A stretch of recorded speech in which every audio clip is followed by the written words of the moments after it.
All right, we are rolling. Woo. Yeah, my guy, what's going on? Oh, just hanging. Just hanging. How are you? I'm good. You want to introduce yourself? Sure. I am Nick. I am from Cambridge. Yeah, that's me.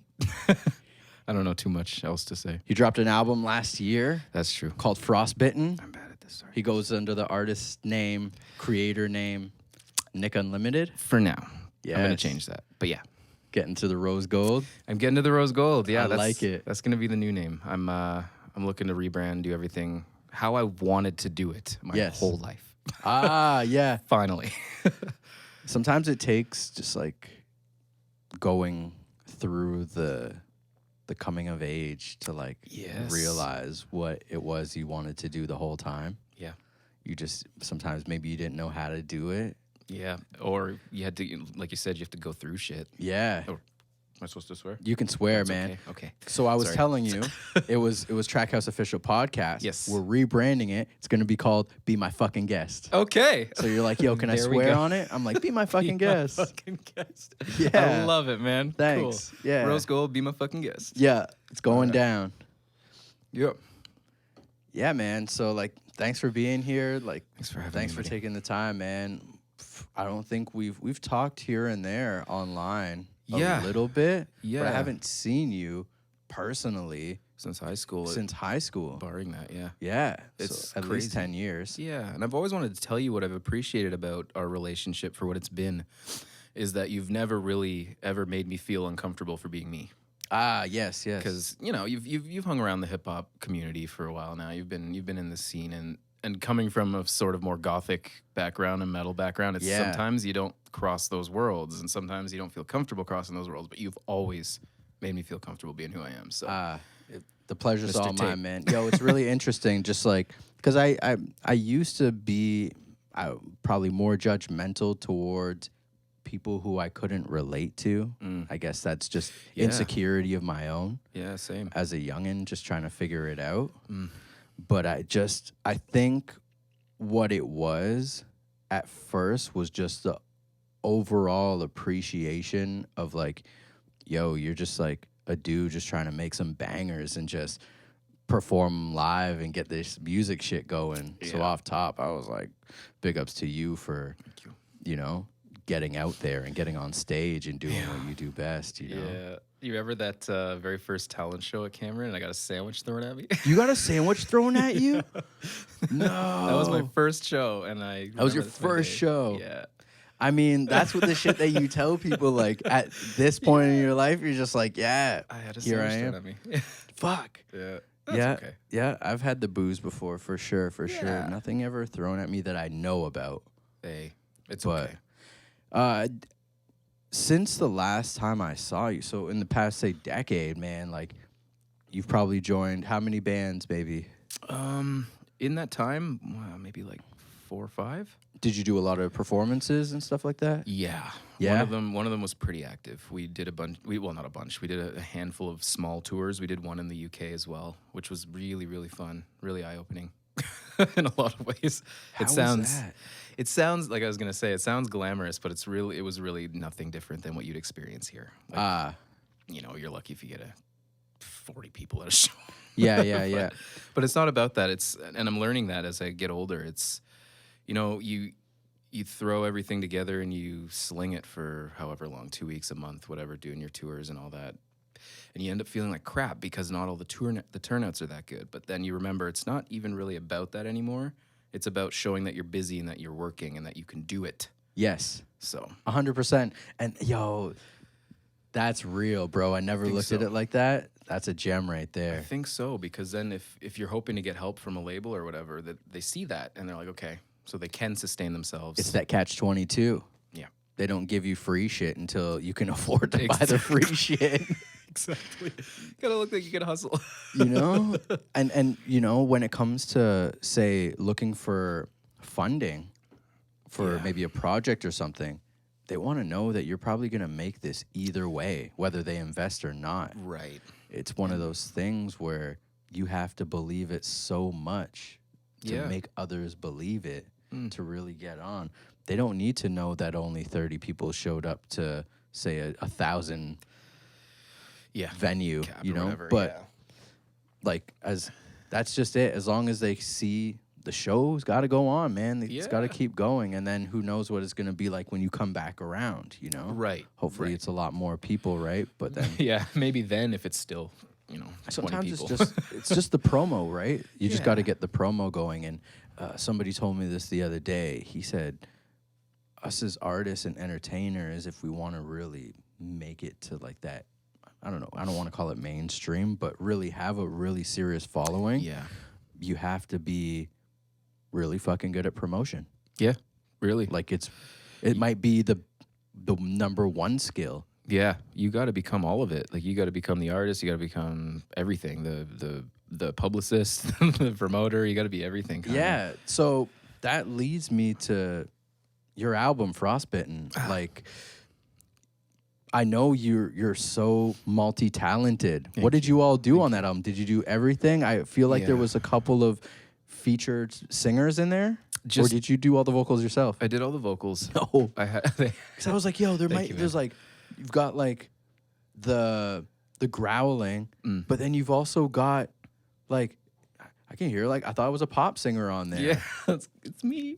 That's what I've always wanted to do. Sick. I've been trying to be this eccentric, flamboyant singer my whole life. I just feel like it's been neutered every single time. But here I am. No, I think like well executed, my man. Thank you. Thank you very much, man. I thought that was super dope. I'm like, who did he get on these tracks? Well, I did want to mention my friend, my best friend Morgan on the drums, who took it upon himself to learn all that crap. And I thought you did the drums. No, it was him. He knocked it out of the park. Wow. Yep. Wow. Appreciate the hell out of that. Tight, man. Yeah, he's a monster. And then you did all the mixing yourself and just like the little nuances, because I listened to it on headphones and I was like, with the panning stuff. Yeah. It was like engineer's wet dream type shit, man. Oh, no, honestly, thanks, that man. was super dope. That's good to know I'm doing it right. Loved it. Thank you very much, man. Thanks for just checking it out. Really. No, man. Like I said, like I'm into like with the pop and the trap, like a lot of it can be pretty basic. So when it comes to like just what you do musically, just blows my mind. Thank you. I can respect it up and down for sure. Not to mention it sounds fucking awesome. So like I feel like you had a really good balance of, just my opinion, of vocals and just like instrumental parts. And dude, that last song, how do you say the name? Oh, the last song, Eyjafjallajökull. And what is that? That is a glacier in Iceland. So is that Icelandic? Yep, that's Icelandic language. It was it was the first word I learned how to properly pronounce over there because it was so daunting looking. You see it and you're like, what the heck does that even mean? So you went to Iceland? I went to Iceland in 2014. Part of the tour? Nope, that was just a trip with my dad. Wow. Yeah, we only really ended up seeing Reykjavik for most of it, which was fine by me. I mean, you're in Iceland, you see Iceland. But yeah, we met some people because we were there for his martial arts, and yeah, they taught me how to say the word, and it kind of stuck with me because it was like a meaningful thing. That's amazing. Yeah. So and it just fit the album perfectly. Thank you. I have a bad habit of doing that. I'll name a song something just because I want to, even though it has nothing to do with the song.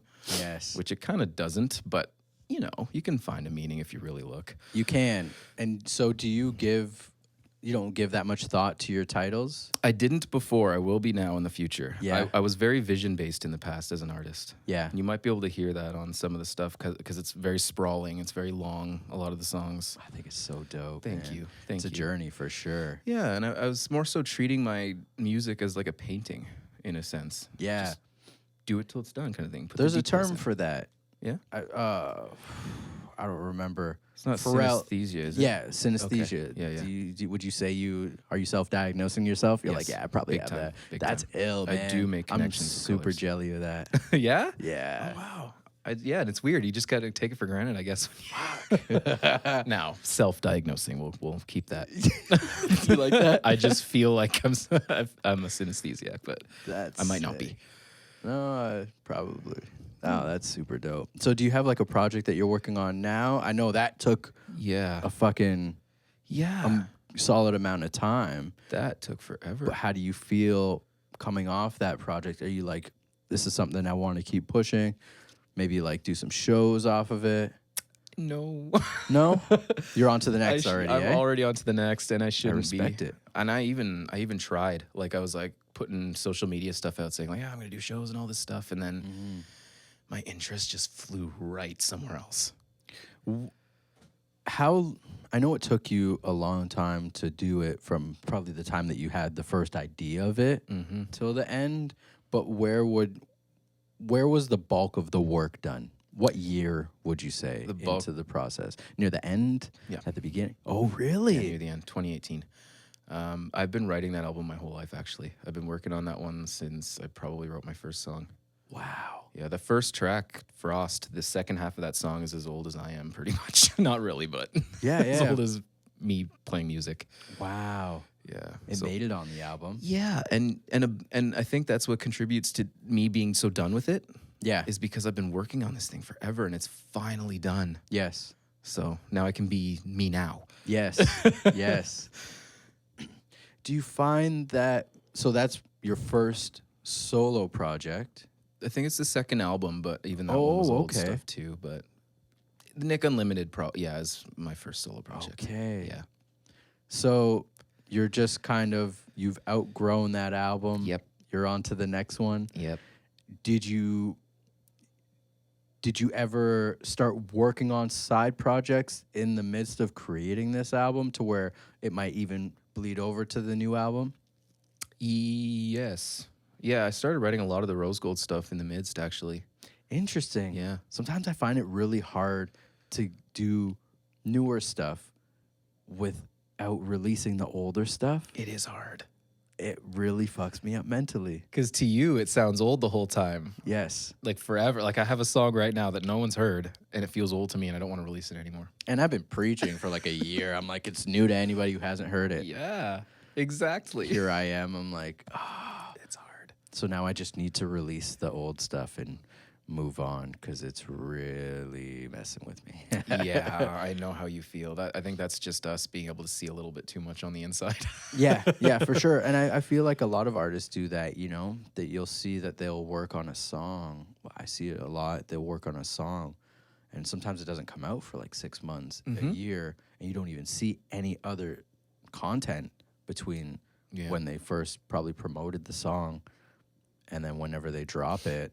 It could be like a year. It comes out with a video or something, but then it's like, I pray they got some follow-up shit for that too, right? Yes. It's tough, man. Did you ever struggle with like writer's block? Well, I'd imagine. I think you might have even wrote that on Facebook ever, talking about writer's block? Or am I wrong? I have suffered from writer's block in my life for sure. Yeah. Not recently. I kind of turn it off when I'm working on an album. After I say I'm working on Rose Gold stuff in the midst, but I'm not trying. Strategically, you're like, yeah. When it hits, you're all in. When it's not hitting, you're out. Exactly. Like right now, I'm hungry. I'm trying. Yeah. Like I'm trying to write music, but when when I was working on Frostbitten, it wasn't really a. So no, I don't think I suffered through too much writer's block, and right now, I don't think that's in the forecast. No, good. Yeah. So, what's been your inspiration this whole time? I know, like, with the synesthesia, it's just you're just painting. Yeah. But so right now, I'm trying to focus a little bit more on the song rather than the vision. Do you know what I mean? Yep. So before it was the vision, it's like I have this vibe I'm after. However I get there, as long as that vibe's there, I don't care. So that's how I was before. So if I paint the picture and that's how it is, as long as the vibe's there, I'm happy. Nice. Problem with that, I find, is you get a lot of fat. In the modern day, if you're trying to get any traction and you want to rely on people's attention spans at all, that's not the way to go. Right. So, and a little, I would like to reach more audiences now. Like I feel like musically, I have something to say and something to offer. Like I'm sick of having what I like, which is trap music and pop music and metal being so segregated. I hate it. Because they work so well together, in my opinion. Yo, anytime in the metal music they do like the choir type shit, I'm like, yo, put some organs behind that and put an 808 on that. Oh yeah, make me feel. You know what I'm saying? My boy put me onto Winter Sun. Yeah. Dude, I love Winter These Sun. guys are ill. I did not expect to hear you say that. You like that? I love Winter Sun, man. Put me onto that. I was Nice. like, damn, that's like some like I don't even know how to explain it. Just like some Game of Thrones type shit. Some real winter stuff. Yeah, I love Winter Sun's actually my number one influence for Frostbitten. Wow, that's strange you should super mention sick. that. Yeah, I like it. Yeah. I like it. I haven't listened to any of their new stuff, but anything that comes out of that side of the world to me is like super dope. Same. Did you go out like see any shows out in Europe? No, regrettably. It's strange, man. Concerts and me don't get along very well. Like, what is it? I love the show itself. Like, Yeah. I love hearing the music that loud. It really makes you feel. It really helps you get into it on another level. It's everything else. The lineups, the lines, crowds, the drivings, the crowds, the money. Yep. You name it. Parking. Parking, Yeah. especially if you're going to Toronto. Makes sense. And I feel like that might be why I don't see that many shows as well. Same. Because, you know, if you get a band that's like pretty popular and maybe they're really rocking at that time, they'll give you like a 90-minute set. Yeah. But that's only if you're lucky, Yeah. right? Like Yeah. a lot of times it's like 45 minutes, Yeah. maybe an hour. It just flies by. Saw maybe 2 hours of opening acts and things in the That too. too. Set up, tear down. Yes. I agree. Maybe you're not a fan of those bands. I'm just examples, right? But Yeah. it's really tough when you go to see. You just want what you want. You just want what you want. And I shouldn't feel that way about opening acts because I'm going to be an opening act one day again. Yeah, Hands down. I'm just saying maybe it's not for you. Sometimes you're No, like for super sure. surprised with I'm the agreeing with openers, you, yeah. right? And you're like, I'm a fan now. Yeah, and I've been to concerts where the opening band has stolen the show for me. Ah, Yeah, and I've become a fan of them more so than the band I went to see. It's happened. I've been there. Yeah. It happens. I went to see Shad. I love Shad. I love Shad. Nice. But Hey Ocean opened for him. Okay. And I've never heard of this band. And this girl played like 17 different instruments, man. And they were sick. She brought up a theremin. I was like, yo, that was some voodoo shit because I've never seen that before. So I thought that was a theremin. Yo, it's like, you've probably seen it. It's like some psychedelic shit from like the 70s, 80s. Oh, shit. And it's on like a little stand, like an easel almost. Maybe a small like keyboard stand. And it's just like a box with an antenna. You've probably seen it at Long and McQuaid in like their like audio recording room. It's near like their synths. It's like a synth with an antenna, so it feels like your frequencies when you're hovering over it, and it plays different shit, and you don't even touch it. Yeah. Okay, I'm not making sound because my jaw's dropped. Yeah, it's definitely like if you look at like some of them psychedelic sick. like rock bands back in the days, they were definitely doing that. The lady's like, oh, some weird shit. like, yeah, and it's like, woo. Man, see? Super dope. See some crazy stuff. We'll put that on the album. I'm down. Hey, man, I'm down. That would be sick. My mom will want to put a cowbell in some of the songs. I'm like, let's do it. Oh, for Let's get sure. it. Let's get it. That's trapped to a T. Yeah. Yeah. We'll figure some spot. Oh, for sure, for sure.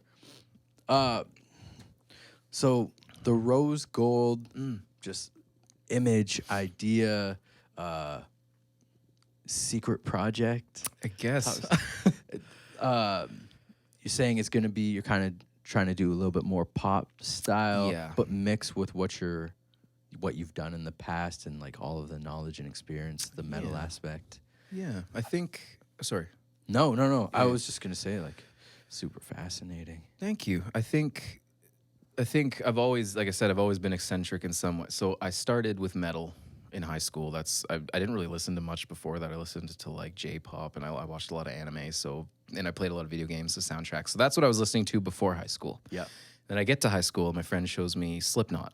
Okay, yeah. So I'm like, it scared the shit out of me, long story short. And then I fell in love with it, as we do.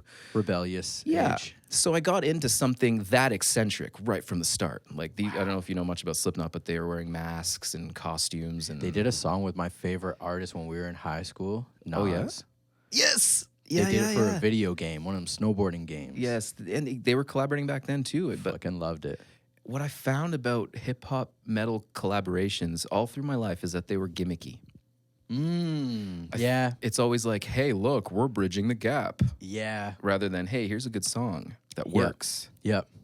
So that's what I'm after with Rose Gold, is just making good pop songs that, you know what? If there's a metal instrumentation behind one of them, cool. But it's not meant to take you out of the song and say, hey, look what I'm doing. It's meant to say, Right. here's a good song. That's something new. It's something fresh. No one's really done it yet, I hope. You know where I find some of the best genre crossing just executions? Fucking K-pop. Yeah, Dude. exactly. You've been fucking with that?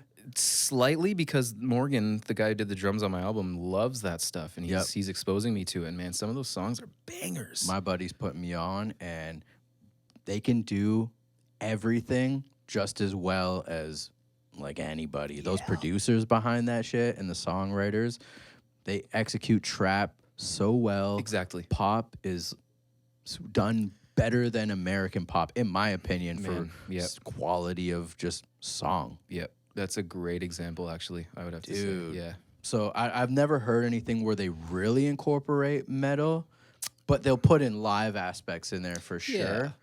But yeah, man, like Yeah. I think there's no better time to do what you're doing. I think so.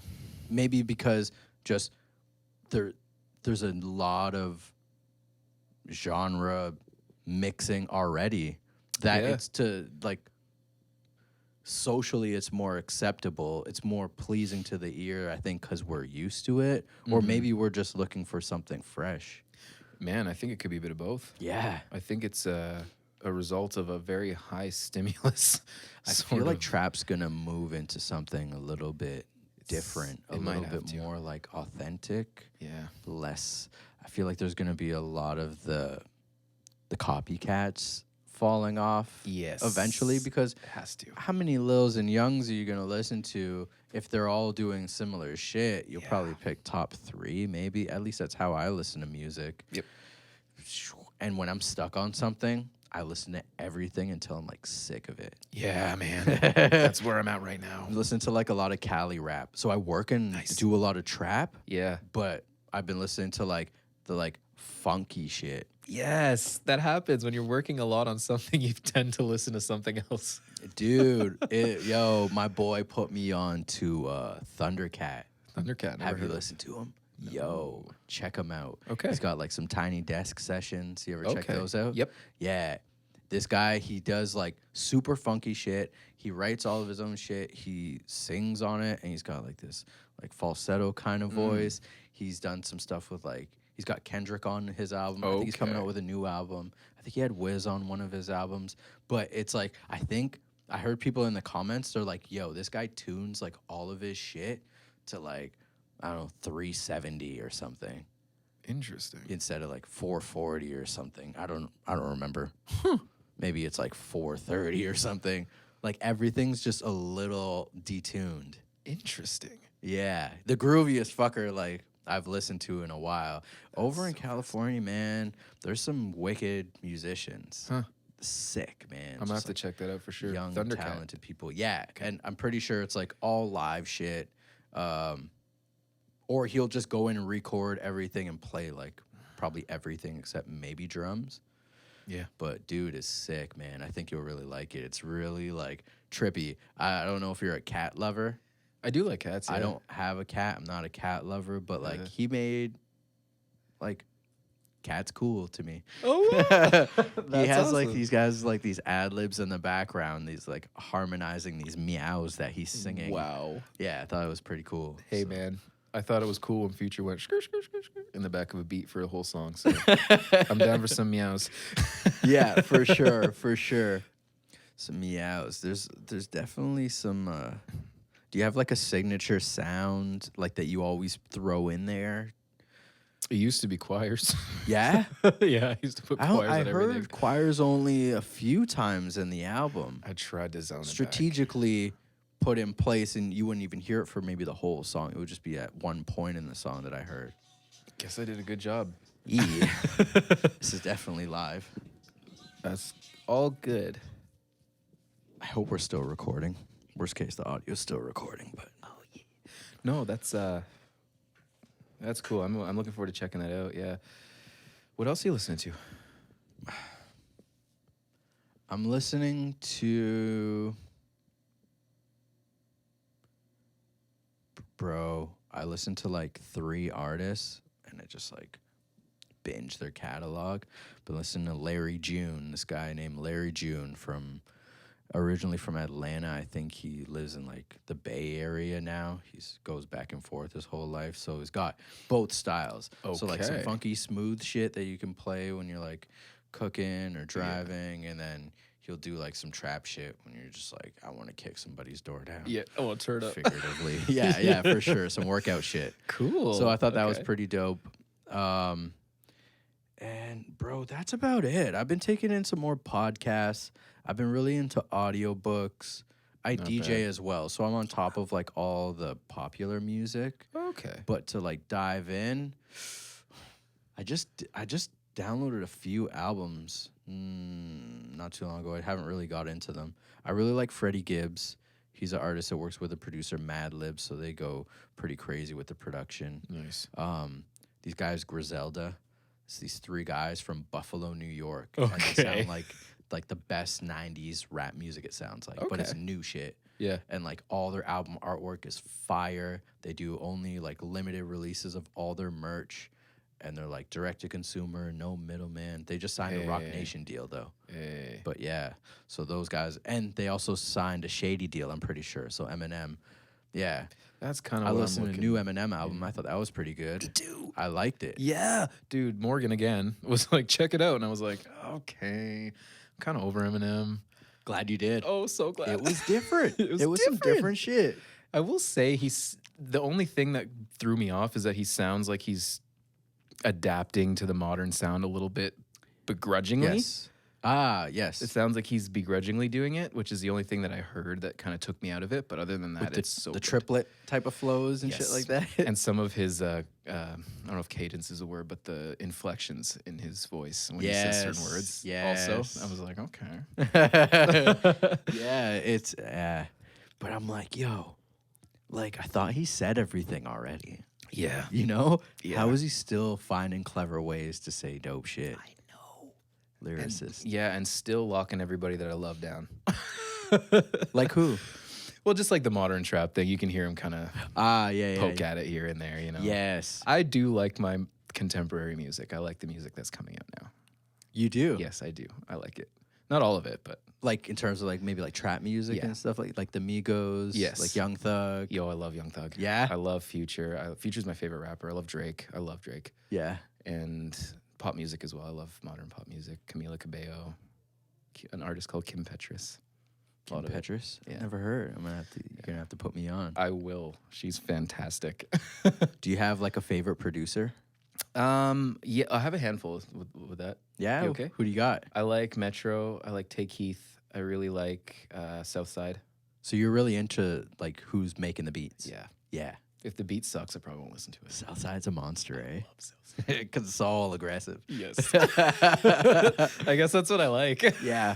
Yeah, for sure. Maybe that's why I see the similarities so much between the heavy and the trap. I agree. Because it's like really in your face type shit. Mm-hmm. I've been listening to why am I forgetting his name now? I feel like a piece of shit. That's okay, man. I know there's so many. Yeah, uh-huh. There's a lot, but it's super dope. Zaytoven, Zay. Okay. because he plays all the keys himself. Yes. He's one I have a lot of respect for. And this guy Chop Squad DJ, so he came up under Young Chop, the guy who did a lot of Chief Keef type drill music, the drill shit. Gotcha. He came up, and this guy's like, a lot of these guys like say they came from the church, Yeah. so like killer on the keyboards, man. Holy fuck. And like organ, like same shit, those chords and shit, the slides. Uh-huh. Yeah, crazy, man. He's got So, it, man. You always known it's Zay. Yeah, for sure.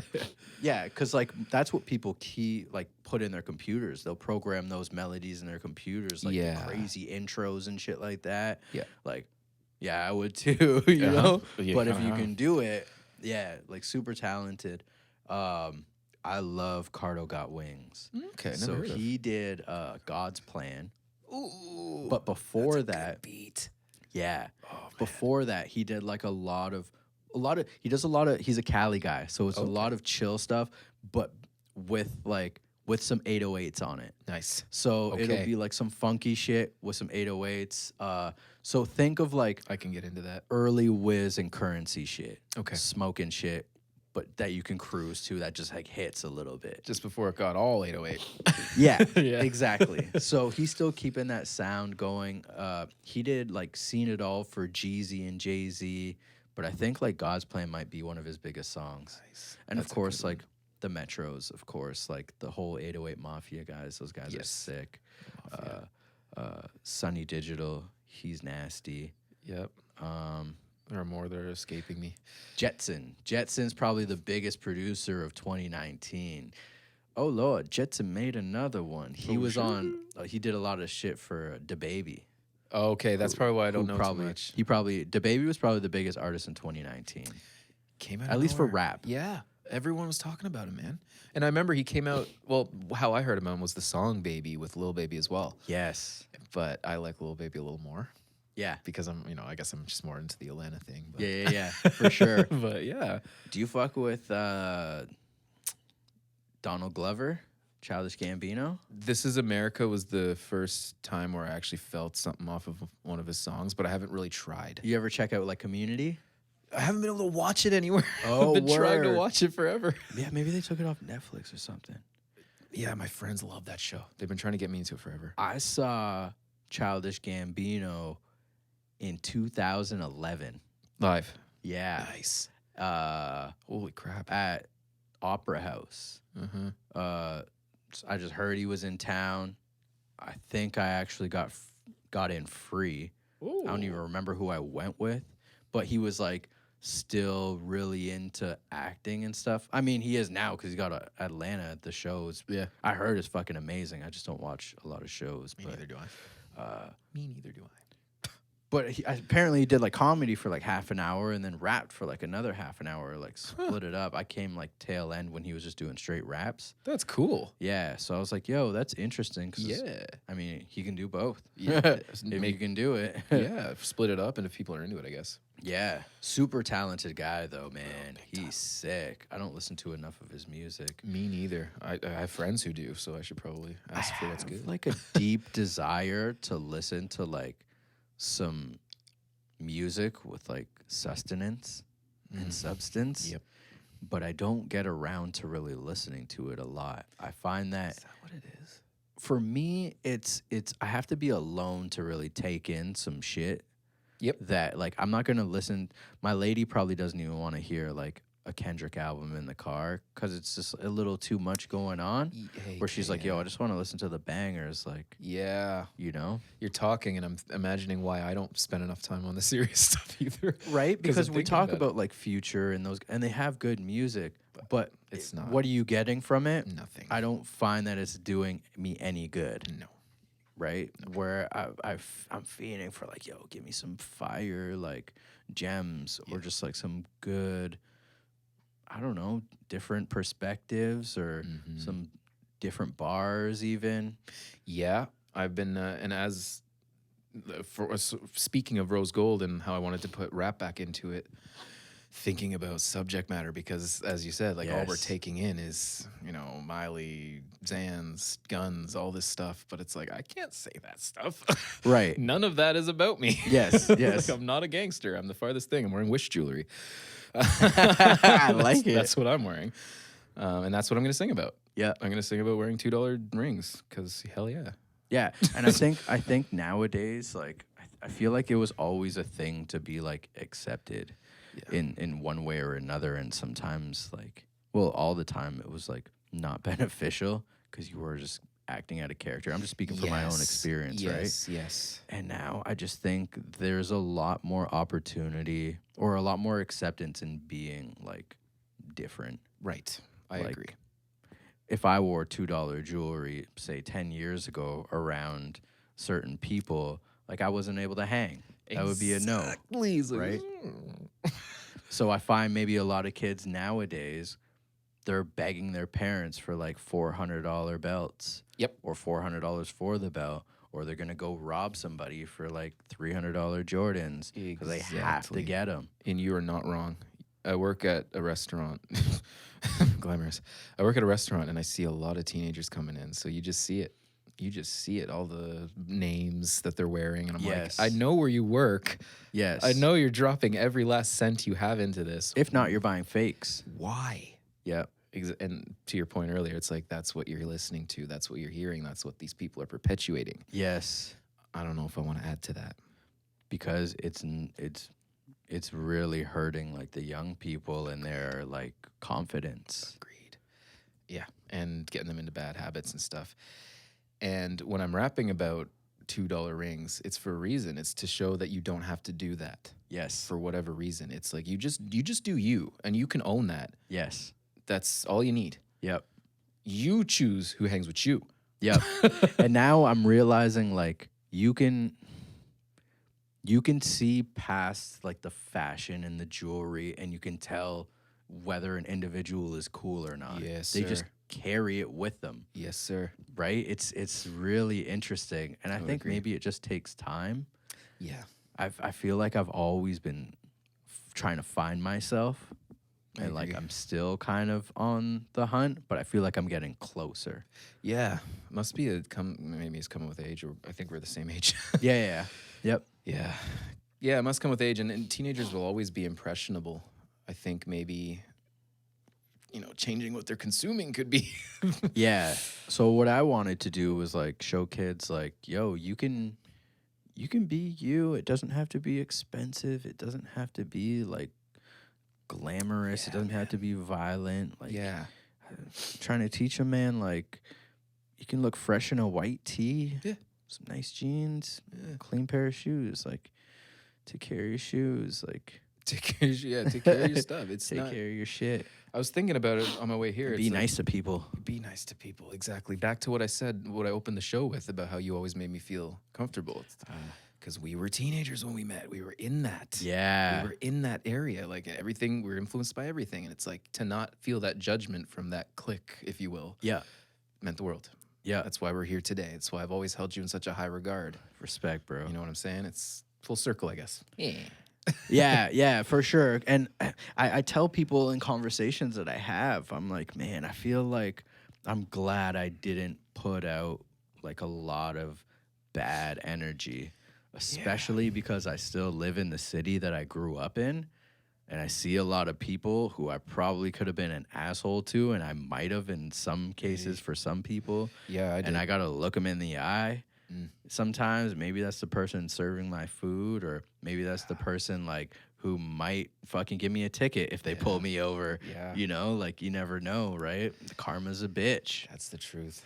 You So, moral of the story is be kind to people, man, because why not? Agreed. And to anyone I've ever not been kind to, I'm sorry. Yeah, and it is what it is, right? Like there's always I think it just comes from like a lot of insecurities and things like that. I don't know. It's just, do you find that you hang out with a lot of people that you hung out in high school with? No. Actually, Regrettably, I went to Cameron Heights in Kitchener with you as well. Yep. But I don't really talk to anyone from there aside from you right now. Yeah. Just doing your thing. Yeah, because I'm from Cambridge. I don't know if I said that, but I'm from Cambridge, just down the road. It's about 30 minutes. But for some reason, I followed my sister to Kitchener, and yeah, it's interesting to see how people who you think you're gonna grow old with these people, and then you just don't speak to them ever again. Yeah, it's kind of weird. It is weird, but I feel like it's one of those like mutual disconnections, or something, where it's like they get it, you get it, kind of thing. There's not even a reason to even bring it up. It's just kind of keep it moving. It's bittersweet. Yes. Yeah. Life just takes you. Yeah, that's it, man. It takes you. And I'm kind of in the same boat. There's only a handful of people that I really still talk to. Yeah. And I feel like it's probably for the better. I feel like my passion for music and music business has definitely taken me astray from what I was used to be into and who I used to hang out with on a fucking daily basis. Mm-hmm. But it's kind of if you're not really kind of involved with what I got going on, it's like, Yeah.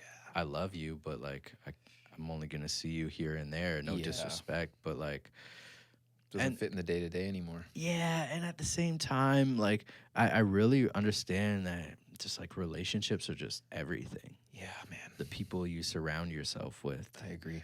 like, you know, the people who you share your dreams and aspirations with, if you do that kind of stuff, or like, right, like it's just the who you let in and who you're involved with. Sometimes you're like, man, wish I could be more involved, and just adding a little bit more of, you know, emotional equity into that relationship. Yes, agreed. You know, it's tough. Yeah. Life gets you, man. But I feel like I'm always looking to build relationships in music, and it's made me reach out to people like yourself and other people who I probably wouldn't have reached out to, whether we make music or not. It's just like, it's kind of just the life that I want to be in, and the things that I want to surround myself with, conversations and things like that. Yeah, and the thing that's ringing in my head as you're talking is the whole saying, your vibe attracts your tribe. Ooh, I love that one. Gems. Your vibe attracts your tribe. I love that saying, and it's so true. Yeah. If you can align yourself and figure out, like you said, what it is, you know, what you're about. If you're not a part of it, you're not a part of it. If you are. And it's kind of, it's that mentality. You've kind of balanced yourself. You know what you're doing. Everything else will come. Do you struggle, do you find that you struggle to put your vibe out there? Yeah. Sometimes? Yeah. Or maybe not enough sometimes? I do struggle, actually. And I think, kind of back to our conversation before we started the cast about seeing your stuff on social media, when you're kind of promoting the positive energy and all that stuff, that's the stuff that helps. So when I can't be that person, sometimes seeing it somewhere else is really what helps you. Yeah. Take that pressure off, make you feel better, make you want to get back into it. Yep. You never know who it's affecting. Yes. In the right way. So yes. I don't know. Did I answer your question? I'm sorry. I often like digress. No, you did. You did. You said like you struggle with kind of putting your vibe out there more, and do you think that it's something that you want to do more, or do you kind of say like fuck social media kind of thing, like not too concerned with it? Maybe just when you're releasing a project or something, you don't find the need to be on active, putting out content on a regular basis. That's kind of where I'm at now. I feel you. And it's not that I don't want to be, it's that I'm bad at it. I'm a very in the moment kind of guy. It's just like, I'm not on my phone a lot. I'll leave it in the car, I'll leave it in the basement, I'll leave it anywhere. Yeah. And just going about my life. Capturing the moment is not I'm on your mind. You're in the moment. Yeah, I like to live it. I like to be there, you know? Yep. So that's why I think I'm bad at it, but I do want to start getting better at it, because for those reasons. Yeah. It's like you could be spreading a lot of good, and it's what I'm feeling. Why not? Yeah. And it's really tough. Sometimes it's really tough to just like get in front of the camera, because you're just worried about how you're going to sound, how you're going to look, if it's getting the right message out. Yeah. You're worried about fucking up what you're going to say. Yes. What are you going to say? I'm the worst at writing captions, but I feel like I'm... And I think you're great. I'm like, when I see your stuff, I'm like, this guy's got it. Like, I need to...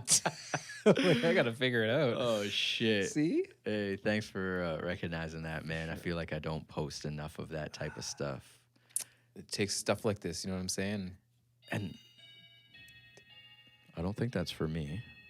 So we'll just keep it moving. Keep it rolling? No biggie. Yeah. But yeah, I've really... I think this might be one of my best years of creating and posting content. I know we just got started, and maybe I'm just like fired up off the, the... Before you know what it's going to be.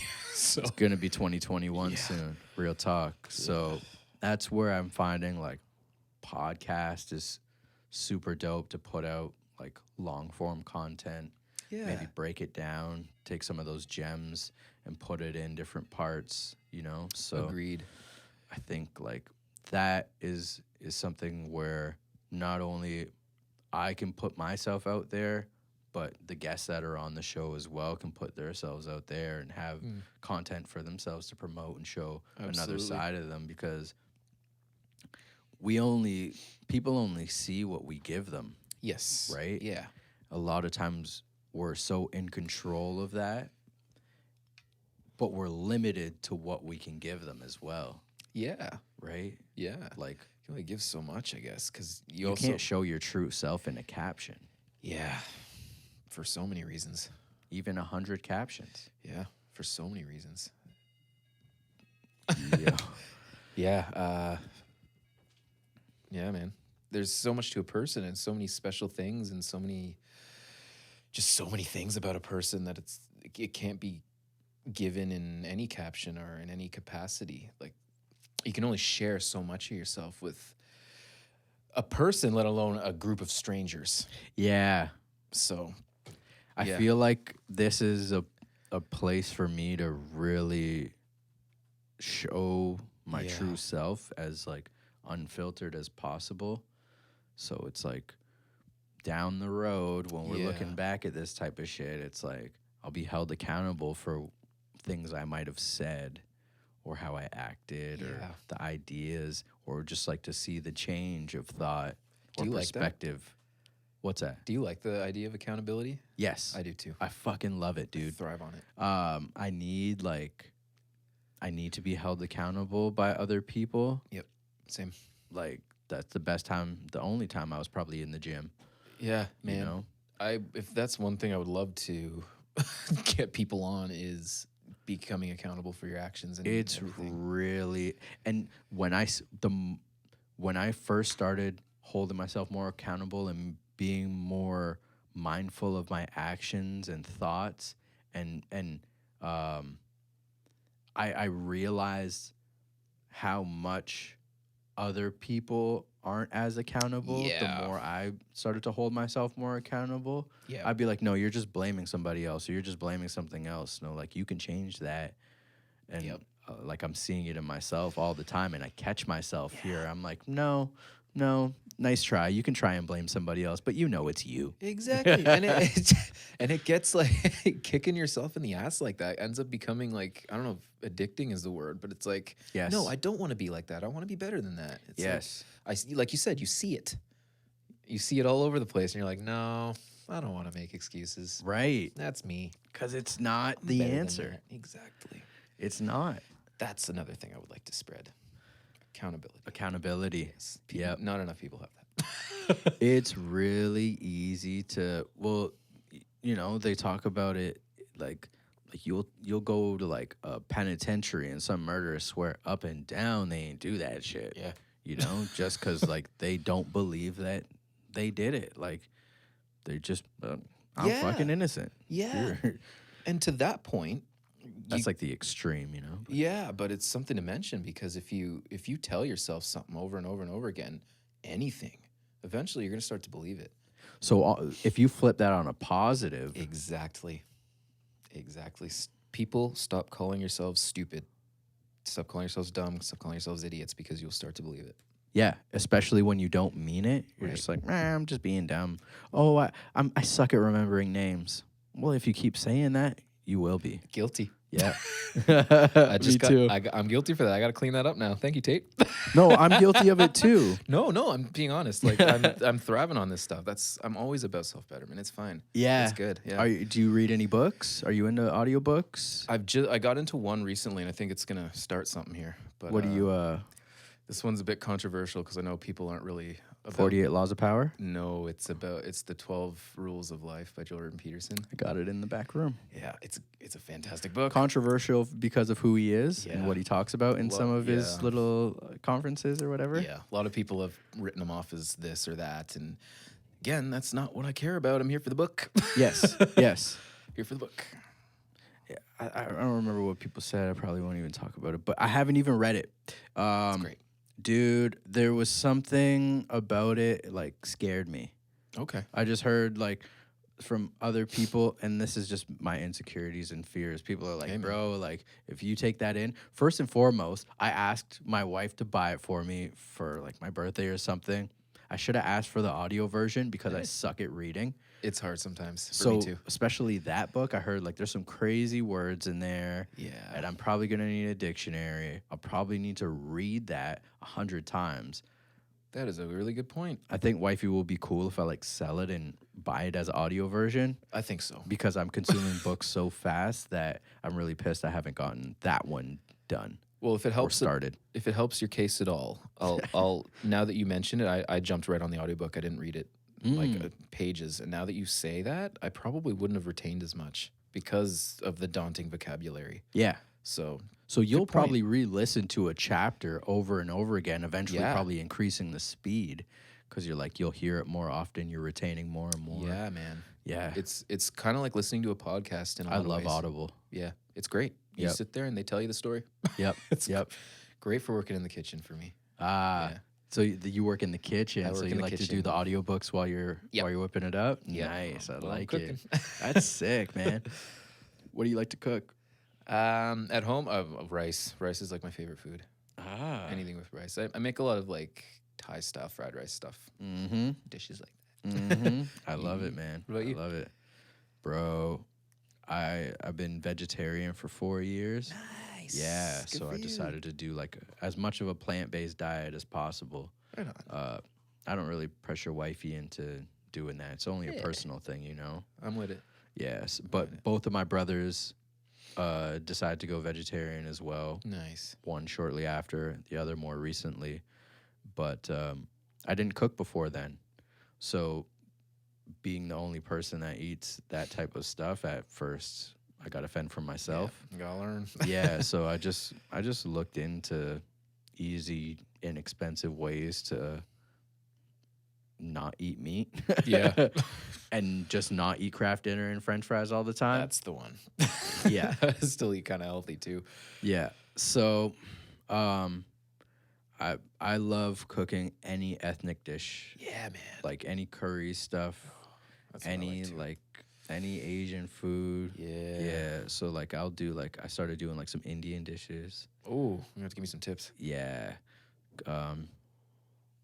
Cook it slow. But what I'm Down. finding right now is like I'm trying to do more of the whole foods, like less of the processed stuff. Yes. I'm trying to eat ingredients instead of eating things made of ingredients. Yeah, exactly. That's where you're taking in all your sodium and all the stuff that we kind of ignore. Yeah. Those percentages. Yes. Those are like out of 100 for our take for the day. Yeah, and like minimize the different things that go into the dishes. Like Yeah. you don't need what are these things, What are right? these things, So I'm trying to just stay more of the outside of the grocery store type of diet type of thing. Good for you, man. Yeah, so I really enjoy it. I've been a pescatarian forever, it seems, but Good I for still you. I still eat out of the ocean. Nah, that's all right though. Yeah. You like any particular seafood? Man, Calamari. Shrimp. Shrimp. I love shrimp. Yeah. It's like the poor man's lobster. It's so good. I love shrimp. Like holiday season, them shrimp rings come out. Yeah. Yes, sir. Get Yeah. that cocktail sauce. Yep. I haven't had that in a while, but yo, Yeah. so your background, you're mixed. I'm mixed, yes. What's your black side? My black side is Barbados, so Bajan. You're Bayesian. I'm Bajan. So what do they eat? Is it similar to like Jamaican? Very, yeah. I don't really know the specifics of what would differ. Yeah, but yeah, I'm sure my dad would. yeah. But yeah, So like you've eaten curry chicken. oh yeah, I love that entire cuisine. Oh, Jamaican, so good. Have you had ackee and saltfish? I haven't had it, but my dad loves it. Saltfish I've had. Ackee wasn't really my thing. Oh, really? I've had Ackies. Yeah, I should yeah, say. yeah. I've had it. Not together though. Oh, try it. I should. If you like seafood, just because I feel like I you'll will. like it with the fish. Just for that, I will definitely try it next time I'm in Barbados. That's a promise. I'm excited for you. I will. I'm excited. I do ackee and no fish. Ackee and no I fish. know because I don't need the. But you put enough sea salt on there, you're convinced. I'm down, man. I'm gonna give that a go. Yeah. Yeah, and you? Jamaican and Jamaican, Canadian, Canadian, man. gotcha. Yeah. So I just came out a lot lighter. Me too. It's the seasons for me. Yeah, Yeah. dude. I don't get out much. Yeah, Like me neither. sun is not. We live in here. That's it, We man. live in the studio. That's it. So like, do you have a home setup? I do. Yeah? I've got a little lab in the Drum apartment. kit? It's accommodating of one, but there's not one there. Ah, But we can bring one in, track it whenever. sick. You tracked everything at your crib? Yes. Nice. Yeah, it was all done in the rose hold, as I call it. I like it. The rose hold. The rose hold. I like it. That's me. So, did you put up any like acoustic treatment or any baffles or anything when you were doing, say, vocals or No. say live guitar or anything? I'm really bad for that. I am that DIY guy. It's like you heard about Billie Eilish and her brother, how they just made that record in the room. Yep. I'm that guy. Yep. Like I'll just put it up and do it. If it sounds fun, I'll run with it. Do you find that you've like your mixes sound fire, man? Like, Thank you. was it difficult to do that with, say, the off the floor raw recordings that you had? Did you find it really challenging to clean it up the way that you cleaned it up? Because I'd imagine it didn't go in that clean. The drums, yes. The Drums were challenging. The drums were challenging. It's my own fault because I choose to do it naturally. You did live drums. I did, yeah, and I don't want to oversample them. How many mics? So wait. So you sampled some of the drums Previously, for like some more of the electronic sounding parts, or not on this one. This one, everything's natural. Oh, it is was what I mean. before. Yeah, so like on other things, most bands these days in metal actually do go the route of programmed drums because it's cheaper. I heard, yeah. But for me, I've been trying to keep it natural as much as I can, just because I like that. And like, You can tell the difference. I can tell the difference. Yes, you can tell when a kit is just slammed. Yeah. Yeah, and it's just like compressed and limited to shit, and that it's either trying to imitate a sampled sound or is a sampled sound. That's tough. And I really wanted to go with a natural approach on this one because I'm kind of a snob that way, but in the future, I probably won't. Just because how long it takes? That and because I'm actually okay with.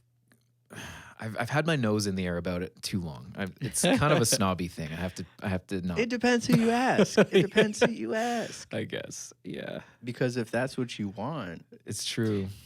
I mean, like you were saying, a lot of times nowadays they'll take these live drums and try and make it sound like some programmed drums.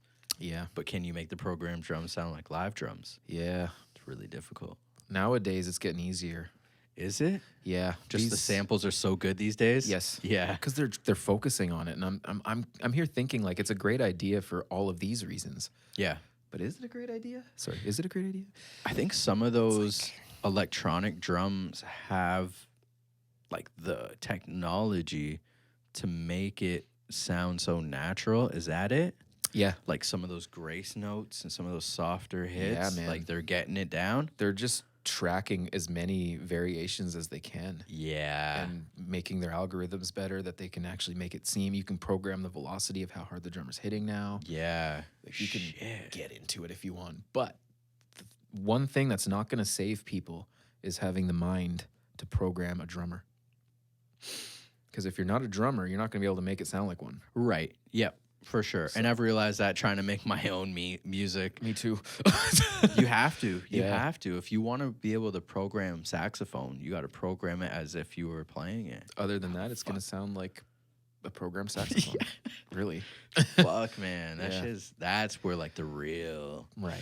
So at the end of the day, that's kind of the route I'm taking on it now. And most of the music that I'm consuming now within the heavy genre, that's how it is anyway. So it's like, you know what? Can't beat them, join them, I guess. Yeah. Yeah, for sure. For sure. Yeah. Save your money. Yeah. Time, effort, Save the headaches. time. Yeah, for sure. Yeah. I'm conforming. So you only had, say, one session musician On that album, yeah. on that album. Just Morgan. Wow.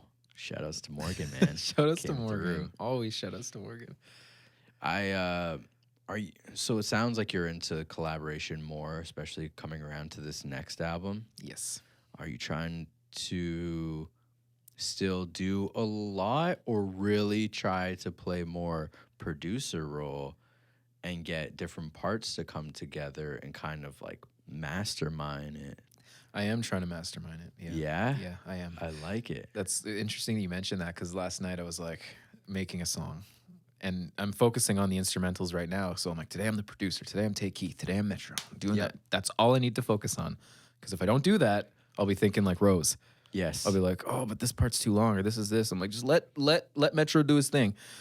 I like it. You know what I'm saying? Yeah. Not that I'm on the same level as Metro, but You're putting up a border Yeah. to stay within, right. to kind of hone that particular sound. Yeah. I like it. Yeah, try to keep focus, I guess. Otherwise, my head just goes everywhere, and then it'll sound like a mess.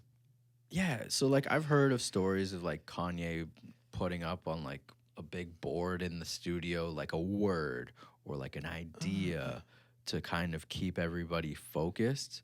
That's a Like good whether it's a color Yeah. or it's like a vibe type of word or it's like a lyric or something like that. That's a really good idea. It's really interesting, right? Yeah, I agreed. Interesting is the word. Interesting is the word. Different processes artists have. Yeah. Super interesting. I've really struggled with focus on just life in general. Yeah. Yeah, and it's tough because like I'm into meditation and shit like that. Oh, good. And I fell off for like such a long time and I'm like I feel like I could be so much further along had I really stuck with it day in, day out. Mm. That goes for learning piano, learning guitar, Yeah. just lack of focus. I think Yep. I'm trying to do too much at one time sometimes when I should decide, okay, I want to be this person for this hour Yeah. and then switch it up for the next hour. I'm trying to be, Identity Crisis was going to be the name of my album. Yeah. Was it? Hey, I hear you. Trust. Yeah. I feel that, man. Yeah. So what helps you keep that focus? Is it just that conversation that you have in your head where you're like, Yes. snap out of it? Lock Are in. You into Harry Potter at all? Or is that just me? I like it, but I never got into it. Okay. I'm a huge Harry Potter nerd, and a Dumbledore quote actually ties into this. Is he says, I like to talk to something like I like to talk to myself. I find it very useful or something like that. It's on my Facebook. I don't remember it Okay. exactly, but that quote or the idea of that quote has been what's my mantra. I always talk to myself. Yep. Like if I'm alone, I'm speaking. Mm-hmm. Travis Scott says it in a song with Offset. Always talk to myself because it's only us. Ooh. Yep. It's so helpful. Yes. So think about what you're saying. Like I basically just thinking out loud. So all these things, like back to discipline or not discipline, saying those things to yourself, like stupid and all that. Mm-hmm. If you're saying the right things to yourself constantly, it helps me stay focused. So I'm like, today I'm this, today I'm this, today I'm this. I'm speaking it, I'm living it. You know, that's the mantra. I love it, man. So that's what helps me, I guess. Well, it was like you were kind of saying, discipline, man. Discipline. That's been like my word for like Yeah. a year almost now, where I'm like, It's a big I one. think that is what kind of creates you, Yeah. is those disciplines. That mixed with probably environment Mm-hmm. are probably like the biggest factors, man. It's Yeah. like those day in, day out habits, routines, and just maybe just like that ongoing dialogue that you have with you and yourself. I think it comes down to really like that discipline, that Absolutely. that idea of knowing, like in the big picture, everything will come together. But for Yeah. now, you got to work on that Right. small step. We always want to get to like level Z, Yes. Well said. but level A is only 80% complete. Yeah. You can finish the game, you can beat the game, and still have say 80% done of level A, Yeah. but you didn't master that. You didn't get it. It's really fascinating shit, man. Yeah, man. You I go silent a lot because he speaks a lot of truths, and I have situations running in my head as he's saying it of how it applies to me. It's so ill though. Yeah, dude. I agree. Yeah. I don't know much to add because No, that's it's all exactly good. that's it. It's all good. Discipline's another big one that, along with accountability, I would say people need to have a lot more of. Oh, for sure, for sure. Yep. It's really, and I think with these these podcasts, I find it's kind of holding myself accountable, or I'm like manifesting things. If I say something enough on these podcasts, like I'm pretty sure it'll become a thing, you know? And just, I'm probably going to contradict myself We all between do. the episodes, and I'm putting it out there publicly. Yeah. Which Yeah. is like super like scary to be open to have stones casted upon me. Yeah. Just like putting myself out there. But I feel like that's what we do as artists every time we step on stage or release a song. Yeah. And I think that's okay too. Yes. I think contradicting ourselves is inevitable. Yes. Because we grow and we change. And I think those stones that get cast a lot of the time are from people who don't quite understand those concepts. Do you know what I mean? Yes. And it's like, okay, fine. You caught me. You caught me slipping. Yep. But here I am trying to make myself better. Yep. What are you doing? Yep. Exactly. You know? So for anyone trying to try any of these things on, like being more confident, being more accountable, being more disciplined, start somewhere. It's okay. Like you're going to fumble, you're going to contradict, you're going to, you know. We used to make fun of this kid on the basketball court because he was like the last to get picked all the time. Yeah. Like just he couldn't do a layup. Like shot was terrible. He get picked last all the time. Sometimes there would be an odd number and he wouldn't get picked at all. Dude, like the next summer came around, bro. Like I'm pretty sure he was one of the top ones to get picked. Maybe it even took 2 summers. You know, I don't remember, but like when he wasn't playing in the games, he was shooting hoops. He was still shooting. I like that. Still practicing. And that's what it is, man. Like he progressed further than some people who were getting picked, say top 5 sometimes, man. And he never let it get to him. He just said, fuck it, I'm going to keep going. And eventually he's going to be like, now what? Yeah, exactly. He had to start, though. It's miraculous that you got to see one of these stories so close up. Yeah. Like, this is a lot of stuff we hear about. I don't really have anything like that in my world that I got to observe.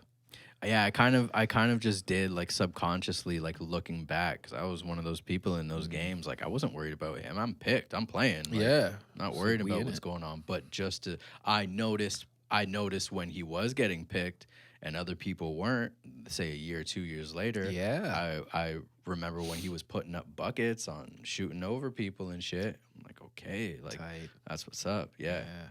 So it's just one of those things where it's like, yo, your time will come. You just need to work on day in, day out. And it fucks me up when I want to learn an instrument so bad, bro. So bad. And my discipline's so whack towards that shit. And I need to convince myself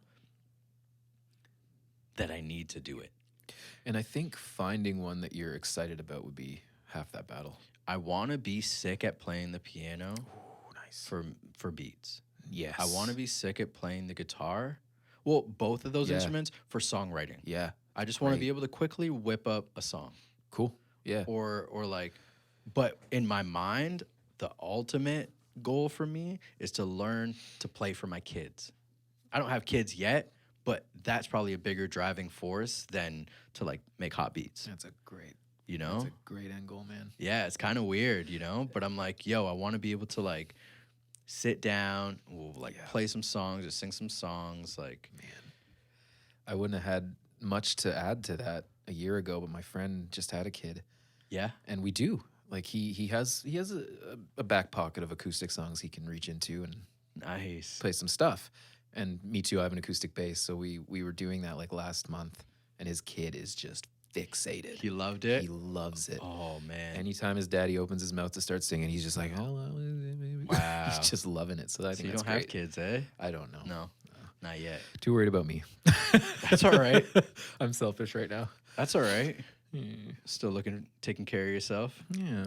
I don't even have a girlfriend, man. I've been single for what, 6 years or something?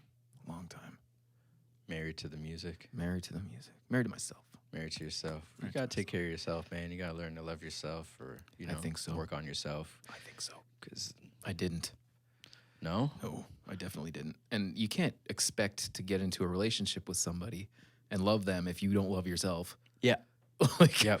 that's And really like know your value and your Yeah. worth and what you bring to the relationship or what you can really offer a person. Because sometimes, like, I've been in a relationship since high school, but like you go into the relationship looking to get something, Yeah. not looking to give something yes. necessarily. Yeah, man. You're looking for like, well, not you're looking for, but people tend to look for ways to make themselves feel better, or ways to make themselves feel more, or something. When Yeah. that's not what you should be looking at it for. Right. So like over the course of my relationship, I'm just like I've become a better giver. I've been more Right on. considerate of somebody else instead Mm-hmm. of being like what's in it for me kind of thing. Yes. And I feel like that's helped me in the world of business as well. Just realizing I'm at the bottom of the needs list. At the same time, you know, self-care is really important and things Yes. like that, but you got to really give yourself up to people. Yeah. For quite a bit of time, or It's true. just a certain amount. Give yourself, in order for other people to find you valuable, you got to make yourself valuable and bring Yes. value to other people's situation or their lives, so that you can hopefully make like a living or something like that out of it one day, right? Yeah, It's like, agreed. I feel I used to be like pretty like not selfish, but really like not worried about other people. Yeah. But eventually, I'm just like, I'm doing all right. There's some people Sounds that like aren't doing as well that could definitely use a hand. Yeah, and man. if I can be like a helping hand here or there, I think that's like the reason why we're here. Amen. Yeah. Yeah, it's in line with a lot of my philosophies too. I think one of the reasons we're here too is just to create meaning. Yeah. I got that from the book, actually, that we were talking about, the Jordan Peterson one. And it's like, at the end of the day, doing those things will create meaning, helping people and putting yourself second. And I think, to your point about putting yourself last, I think at that point, you end up creating a new, like, you're redefining the bottom. Yes. Because it's like, I'm not putting myself back anywhere. I'm not taking steps back. It's just like, I'm figured out. I'm sorted. I'm good. I'm going to put some other people above me for now. Yep. I'm going to start taking care of some other people around me, kind of thing, rather than I'm not important kind of thing. Right. Right.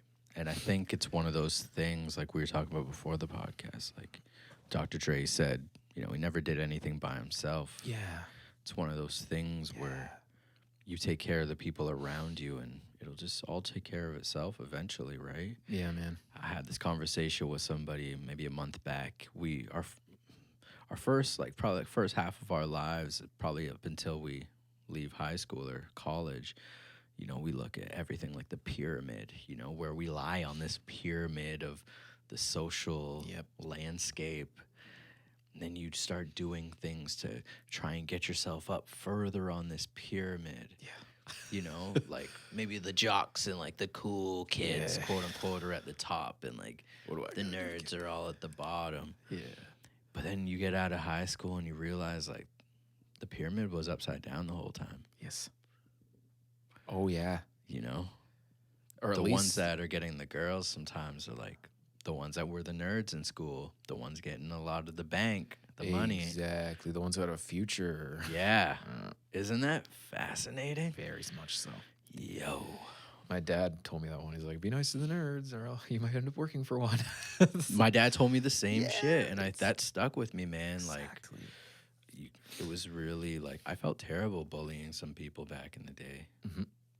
Yep. Luckily, some shit didn't come back, but, like, some shit did. Same. And the only reason I bullied people was because I was bullied, and then you see that whole thing, and it's like, oh, great, I perpetuated. Yeah, especially in those early years. Yes. But, yeah. Thought you were top shit in grade 9, being above all those 7th and 8th graders. But well. You know. Yeah. Yeah, man. Fascinating. So, you're still in Cambridge? I'm still in Cambridge, yep. Nice. I like it there. You like it? Yeah, I'm more of a quiet guy. I'm not really a big city dude. Yeah. although it's growing. I was talking to my lady the other day. We don't go out to Cambridge too much we don't really have a reason to. Yeah. But we love to go eat out at like places with dope food. And I was telling her, I was like, yo, over the past year, I came to a realization Cambridge is the place for bomb food. Dang. Bad time to be a celiac. Damn. So like I think it's just what I've seen on social. Maybe I'm wrong, but like I've seen posts or like I've heard about popping places to dine. Mm-hmm. It seems like it's in Cambridge, man. Like they got Yeah. some really nice places. Not even just like Cambridge Mill, because like there's places that are better than that. But like, oh yeah, there are some places actually. Now that you mention it, especially downtown Galt. yeah, A lot of little shops opening up. Yeah, actually, now that you mention it, you're right. like I heard for like some really good like pretty much anything. Like they got some really good places. Damn. Yeah, I got diagnosed with celiac. So at what the is that? Very beginning. So I can't have gluten. Oh, okay. But the thing for me is that cross contamination actually affects me too. The results are so unpleasant that it's just not worth it.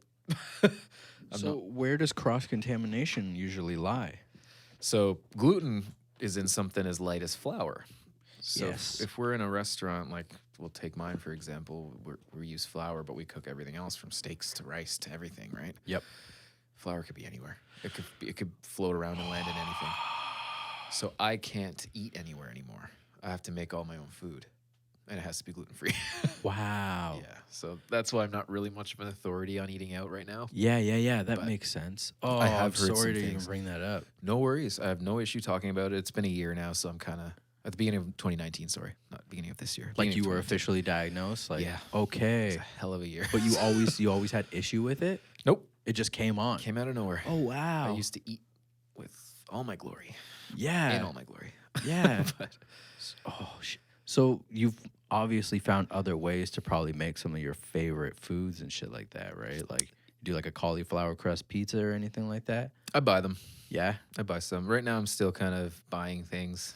Yeah. I know against kind of what we were talking about earlier. I do it too, man. It's what I have to do for now. But I do intend on doing more of the cooking on my own eventually, yeah. Once I've kind of got my grounding a little bit more. Yeah, for sure. It's still pretty new. But one of the things that I'm kind of glad I got diagnosed with along with it is it can come with depression and anxiety as well. Two things that I've never, ever experienced in my life. You never ever expressed or Like, experienced anxiety or depression? like I've been anxious before, I've been Right. depressed before, but Right. not like... Constantly. Yeah, and not to the point where I could ever say I understand someone who suffers from depression or suffers from anxiety. Yeah. Now I do. Ah. So I understand those things now. They Yeah. are hard. Yeah. So coming with that understanding is something I've learned to appreciate as well. For sure. It really helps you understand the world a little better, I think. Yeah, definitely. So- Because at first I was like, I thought some of this shit was like myth. I'm like gluten free, like that's bullshit. Yeah. It's like a new thing. But All like that no, like at 29, 30, you can just have it. You can Okay. just get it. Interesting. So do you find that like you probably find it difficult to go out and eat places? I just don't. You just don't. My You make doctor told me not everything- to. You make everything yourself. Yeah. But then but like you'll buy it all individually, warm it up, whip it up, and make it happen. Yep. Yeah, I always thought gluten free was like some weird, just like I never heard about it for like ever. Yeah, and like people have had celiac forever, but a lot of people have gluten intolerances as well, and that's not Yeah. the same. Right. That's like a bit of discomfort. I mean, I don't really know. I don't have it, but Yeah. it's not cross contamination. So do you medicate? No, No. no. The way to avoid it is to not eat gluten. Yeah. That's all I have going for me right now. Wow. So I gotta stay sheltered. Oh man, you like all different types of food though? I love food, man. Yeah. I was one of those people that if you told me that I'd be celiac, I'd probably kill myself Yeah. before. Yeah, absolutely. Dang.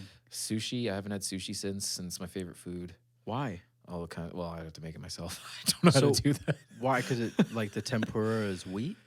Soy sauce, actually, and a lot of the sauces they use have it. Again, cross contamination. I think right? The way they boil or cook the rice too. Good thing you like rice, though. Oh, I love rice. Yeah. Exactly. Very good thing. Right? Yeah. I even brought a lunch. Should I get hungry? Oh, good for you. So Smart man. Yeah, I yeah. have to move.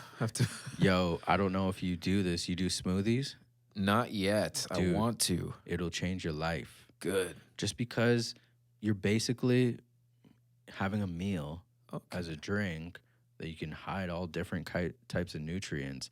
You down it pretty quickly, especially if it's tasty.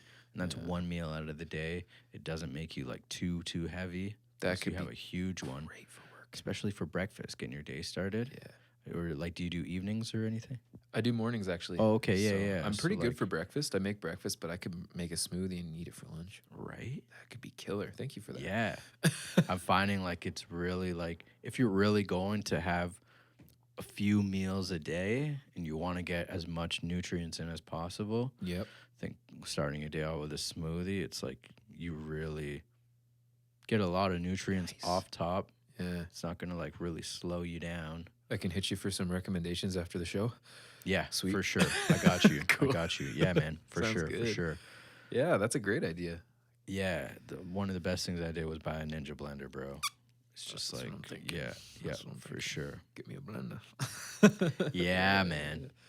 I know downstairs at the cafe they do a lot of gluten things, but again, that cross contamination. Hey, It's a vegan spot downstairs. I've been thinking because, like you said, what do you do when you go eat out? And a lot of people with celiac do still eat out. I'm just one of those. I listen when people tell me shit. I listen. Yeah, So yeah, my for doctor sure. says don't eat out. I'm not gonna eat out, Yep. but maybe I will try some. I think it depends on where you go, you know? Yeah. Maybe check out like Borealis or something.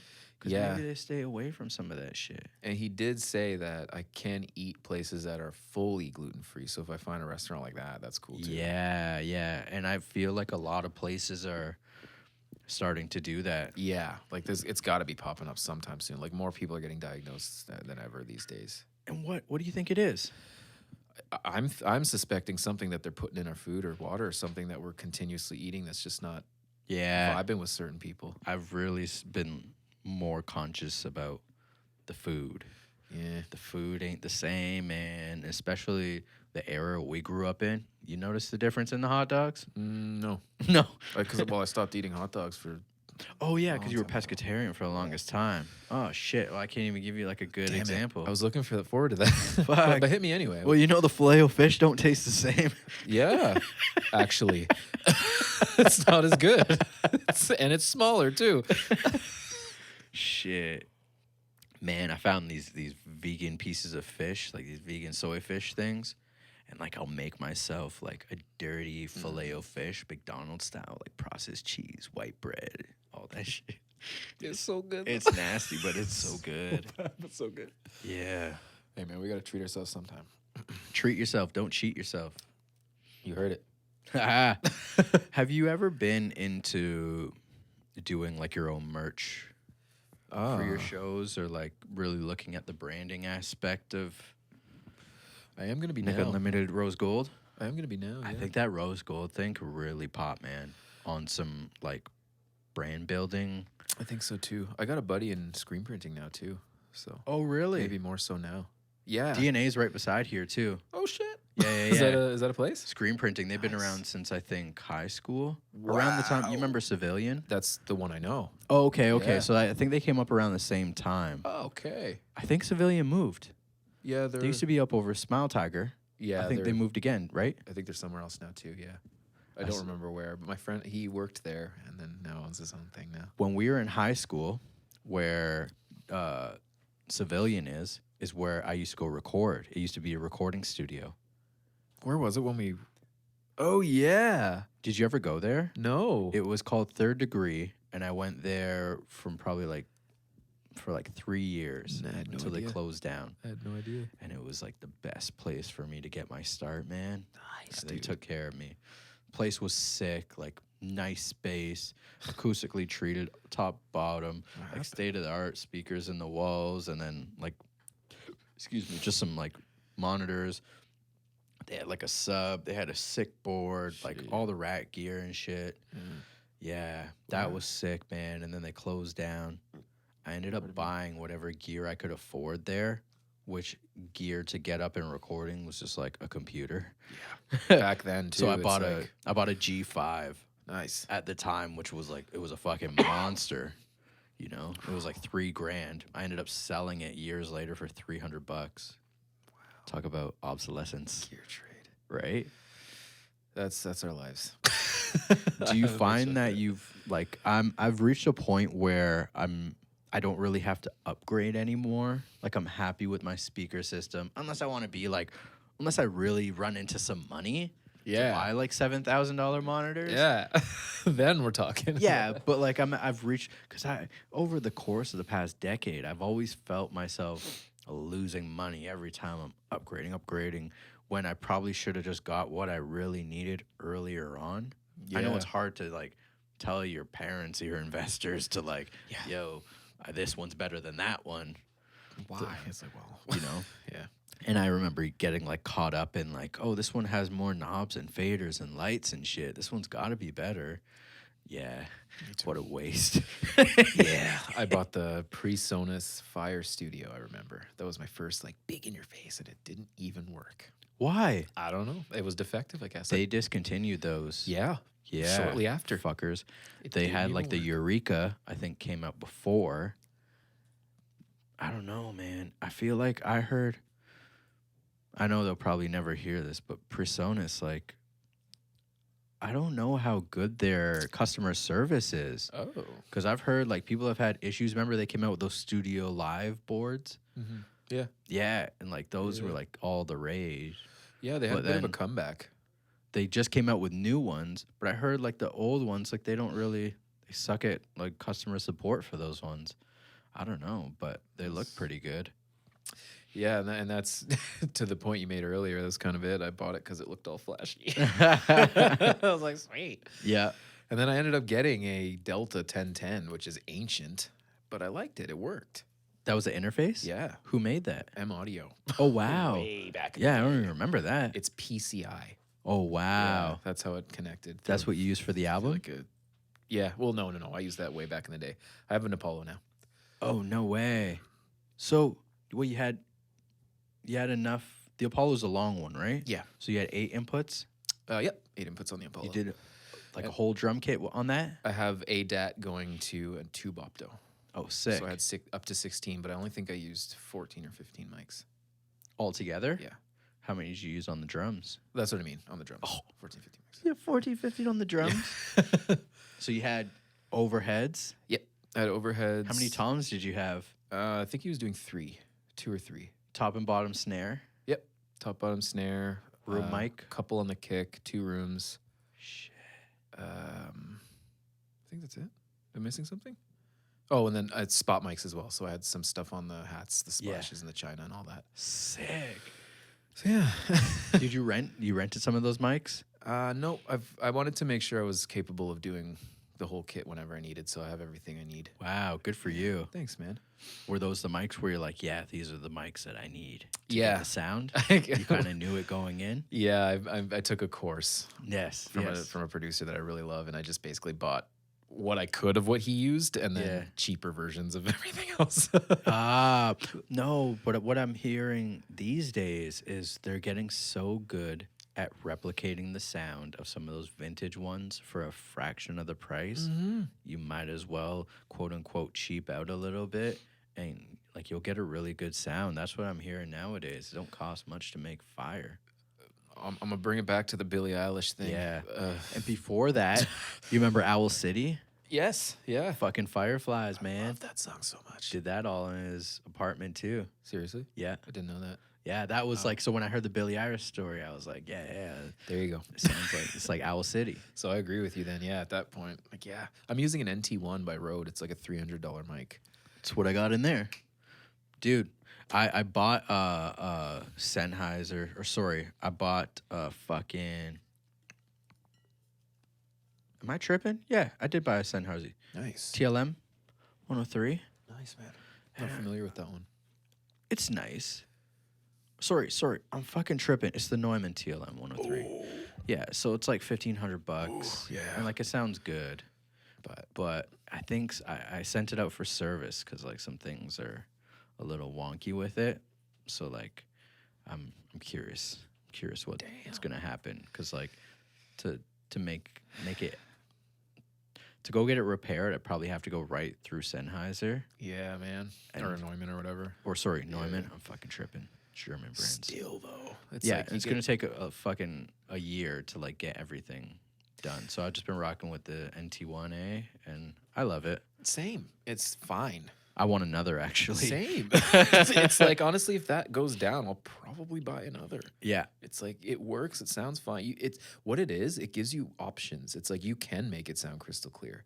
You can make it sound clearer than it comes through, in my experience. Like, I love that mic. What do you mean? Like, Just different placement? I mean, like on a vocal, for example, like you take your vocal in it.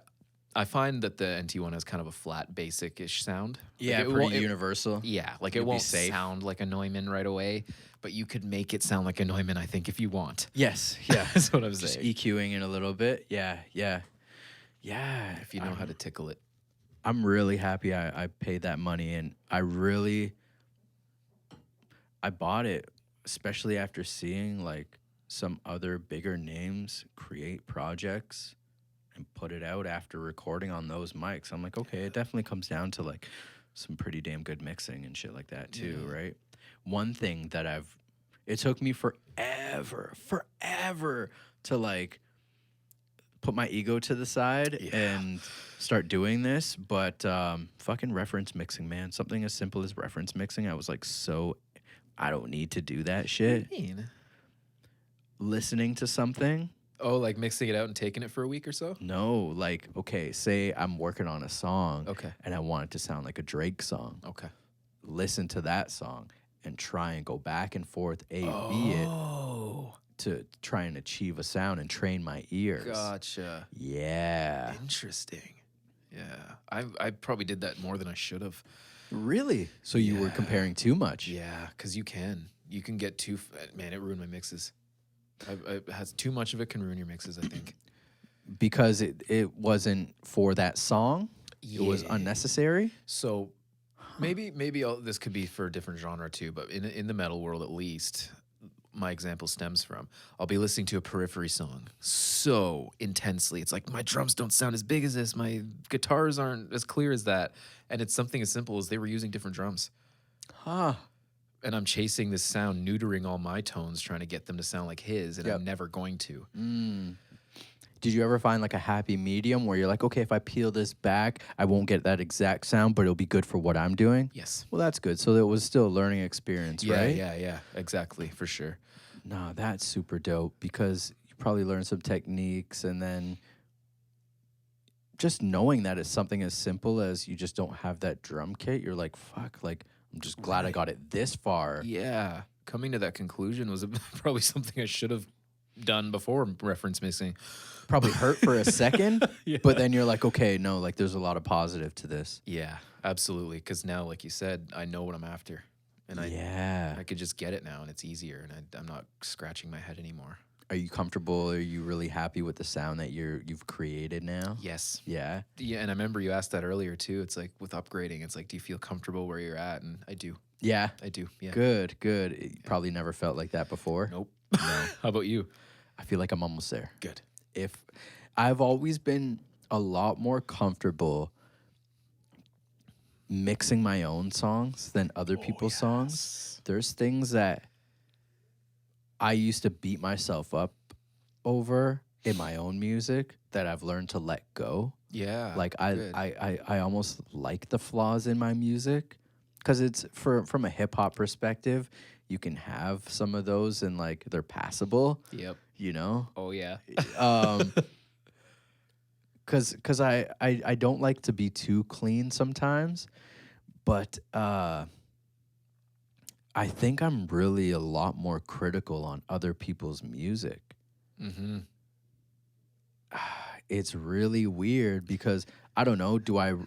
I feel like maybe it's just because I'm more experienced. Just something as simple as performance. Yes. Staying in front of the mic and Yes. using your depth of perception to get something across. Yep.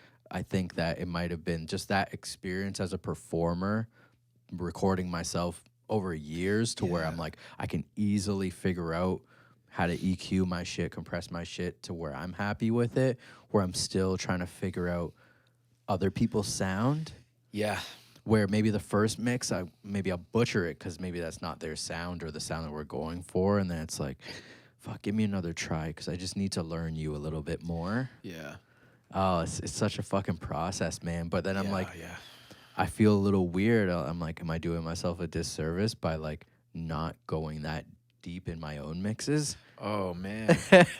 I hear you. Do you mix for other people? Yes. Yeah? Yeah, I do. And tracking specifically, yeah. You just go for more than you would for yourself. You're just like, whatever, it's fine. Yeah. I do the same thing, man. I didn't realize it. Yo, you did the drums for that track that I mixed, right? Yes. That's sick, man. That was so cool. Did you did live drums with that? Yeah, that was sounded like it. That was my friend Melvin who does the screen printing. Oh, Melvin man, Murray. you killed that. Thank you, man. How do you know Phil? too. Thank you. Melvin brought him in. Oh, wow. Yeah, he that was actually a Melvin's client. He reached out to Melvin and said, "Hey, man, like I'd love you to drum on this." And Melvin does, you said he does video? Melvin does screen printing. Or he does now as screen well, printing. yeah. Yes, sorry. He's also in a band called Texas King. I'm gonna plug him because why not?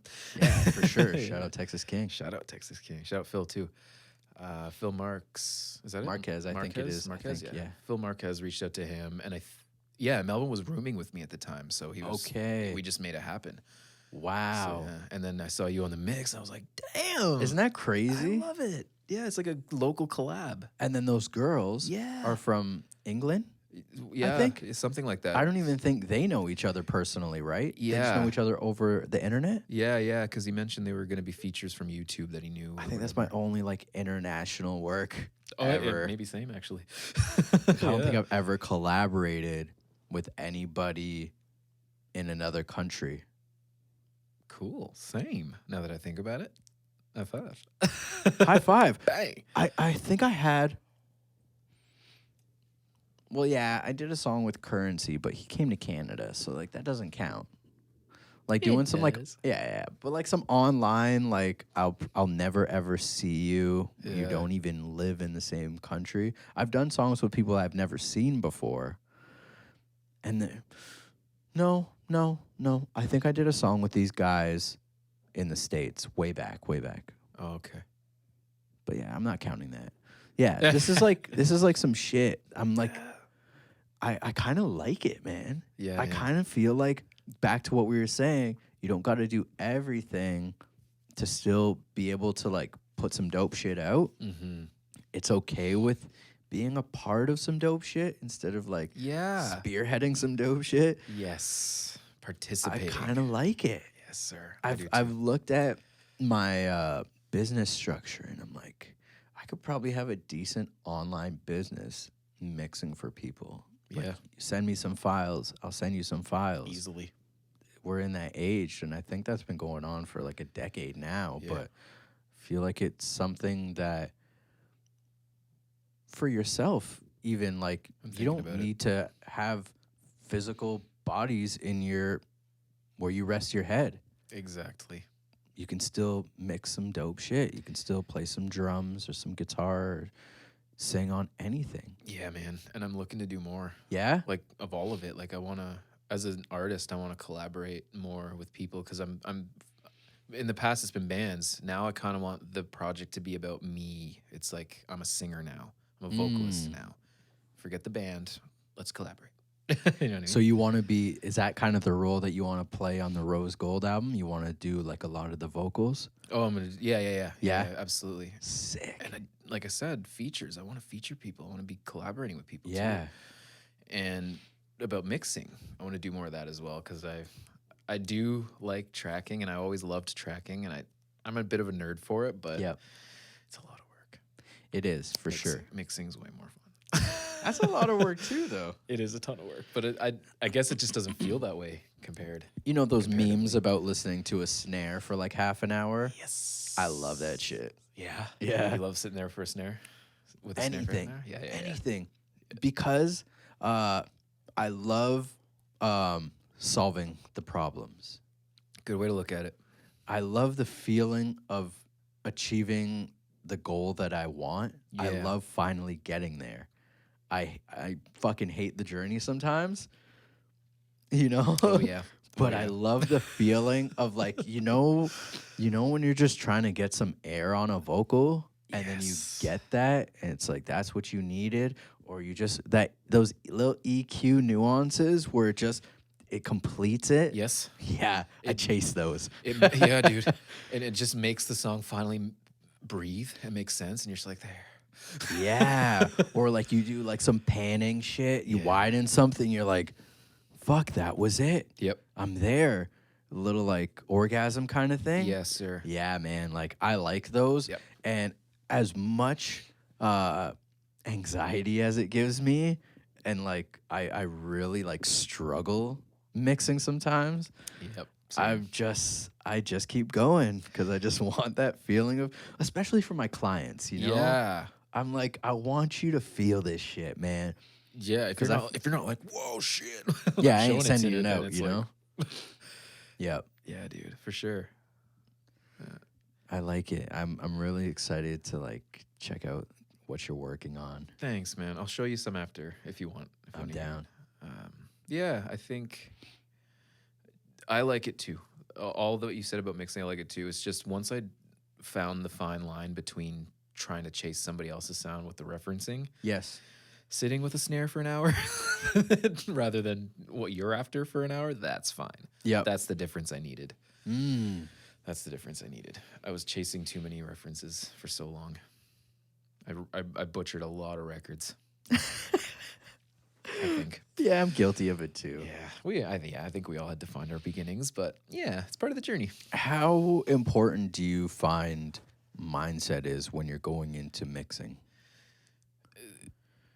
Or maybe just creating in general. Is there like a ritual that you have? Is there like something that you need to like really tap into a creative zone, maybe mentally? Or is it the environment? Do you need like candles and incense and prayer? I mean, along with me. A lot of it would probably go back to that talking to myself thing. Yeah. Honestly, I do That's a it. lot of that. You probably think I'm crazy now, but I talk to myself a lot. And I think that helps with the mindset. But the original question, how important do I find mindset? I think I didn't realize how important until you asked the question. Ah. Because for Honestly. some people, they don't even think about it. They Yeah. just do shit. A lot of the time, that's what I do. But because I'm constantly in dialogue with myself, Yeah. I think a lot of that kind of takes care of it. But I could probably do a lot more to. I feel like sometimes we have the flexibility to create when inspiration hits, especially if you have your setup close to where you're just at most of the I time. do. But for say somebody like an athlete, game night's already predetermined. 7:00 tonight, they got to play their best. Yes. Even if they're not feeling their best, even if their mind's not right, they have to get their mind right because they're going on stage to perform. Isn't that a little fucked up? Where we're is. like, yeah, we're gonna write this hit when it comes to us, Yeah. when we're ready to write it. Man. And as an artist, that's kind of how I think it should be. That's kind of how you'd hope it to be. 100%. Yeah. Yeah. But you can't always have that. As you said, like, what about a concert? That's a set date. Right. You got to be on. Or like an album deadline. Yeah, Like what an do you do album with the deadline. writer's block, right? So Yeah. sometimes you have to trick yourself to get inspired or Right. just do something even when you don't feel like it. And I Yeah. think that comes along with that discipline. Yes. And I think Ed Sheeran talks about it in one of his, he's doing like a panel or something. And he's like, sometimes you just, he equates it to a dirty faucet. Okay. When you turn on the faucet, a lot of dirt and shit comes out, and Okay, eventually the yes. water will be clean. And you just got to get the shit out for That's this shit to true. be clean. So it's almost like you got to keep writing and keep creating, even when it Yes. doesn't feel right. So That's a that good when one. it doesn't feel right, one, you can still rise to the occasion, and two, in the midst of you're just getting better at writing better Yeah. shit once you get that other shit out. Man, you couldn't get me to do that for anything a year ago. Really? Yeah. Back when I was vision based. Yeah. It's true. It's like, I'm not going to write a shitty song. I don't want to write a shitty song, so I just won't write. Mm-hmm. And then you're just holding everything up. Man, I agree. I agree with that so much. Wow. You got to get that crap out. You got to get those bad songs out. Yeah. Gotta.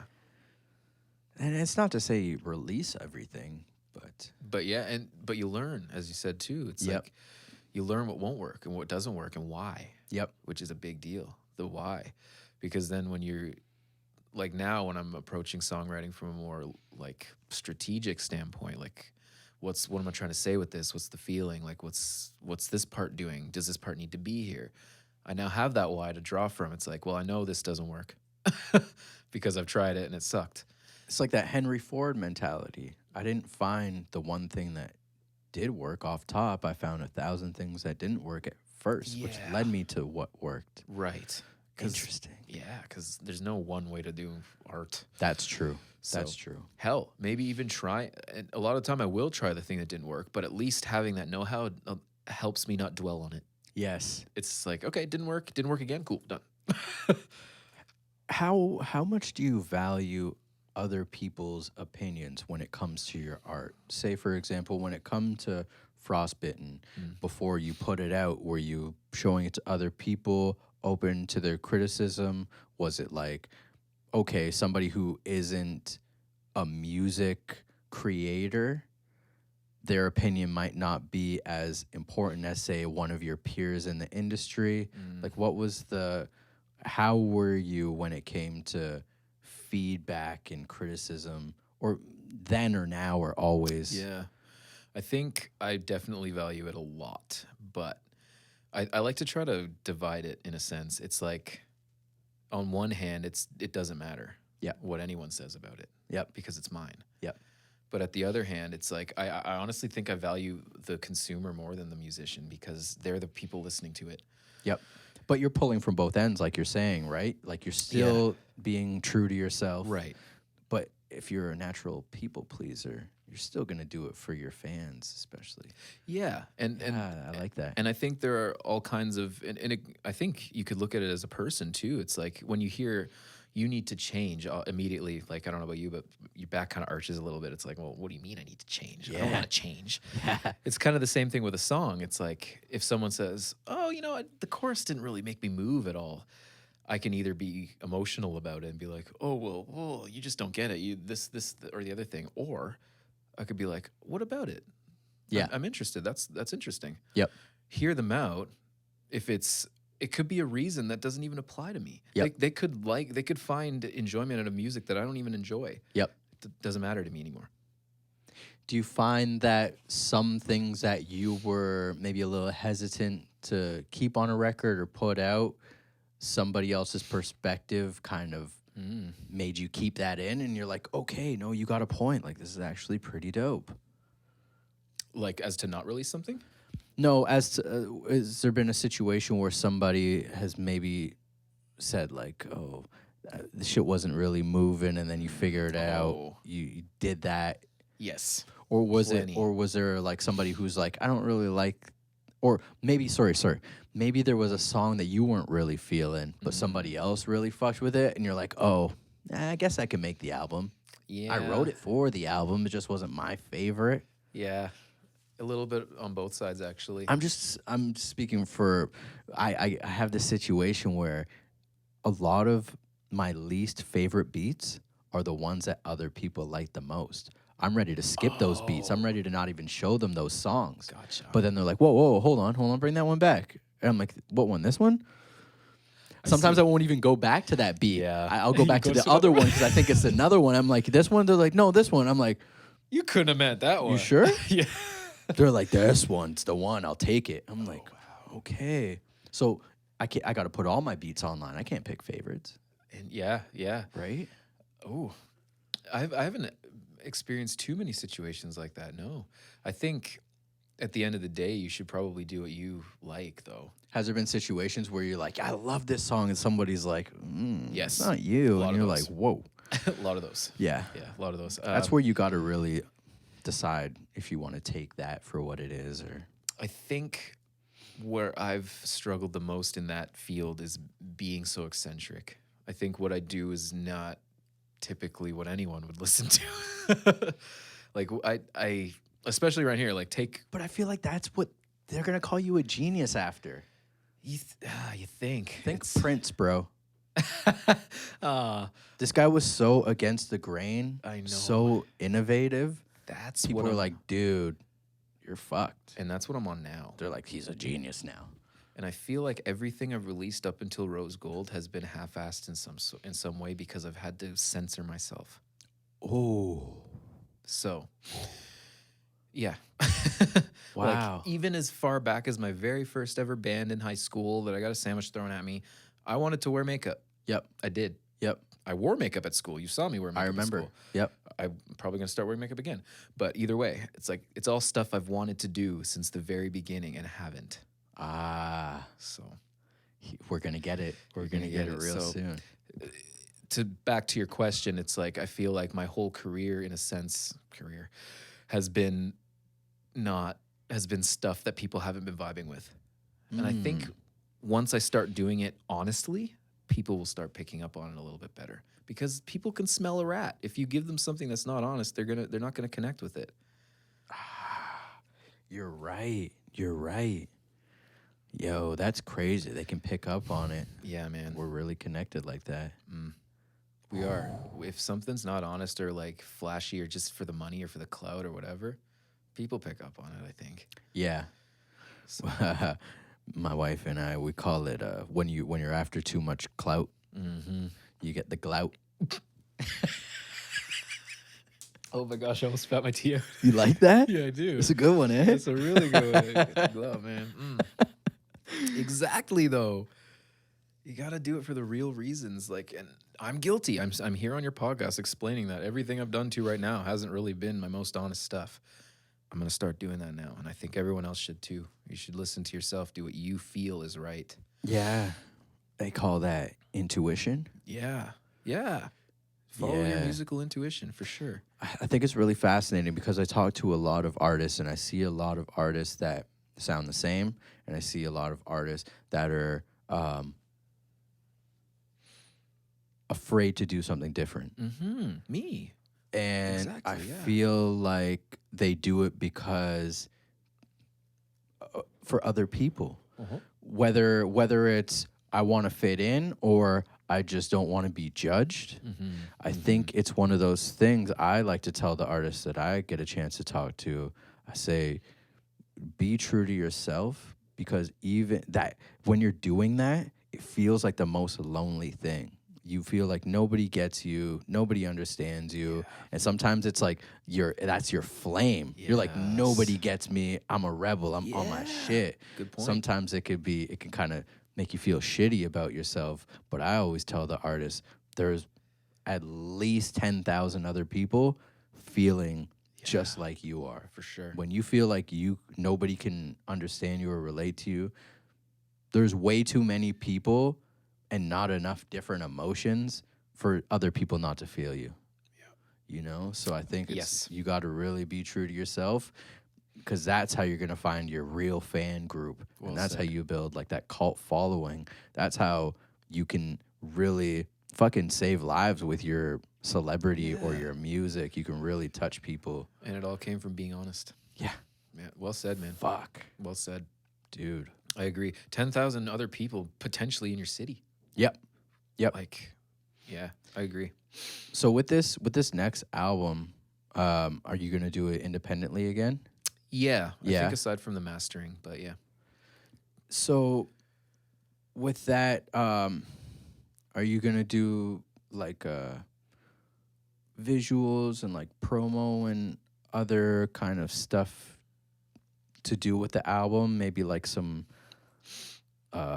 documenting the creation of the process kind of thing? Fuck that, I'm bad at. Like I said, once I get in the zone, I just my phone just goes to the wayside. But I would like to do everything else. Like I think the this videos. time around with like the rose gold like brand.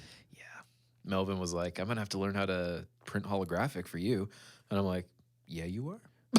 Yo, I got my guy. He does like the vinyl printing on the clothes, so he'll do all this stuff.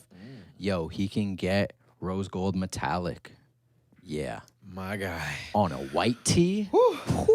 Man, make me sweat. Right? Yeah, I'm gonna go in that is the idea. I want to go full on with this one. Sick. For me, Yeah.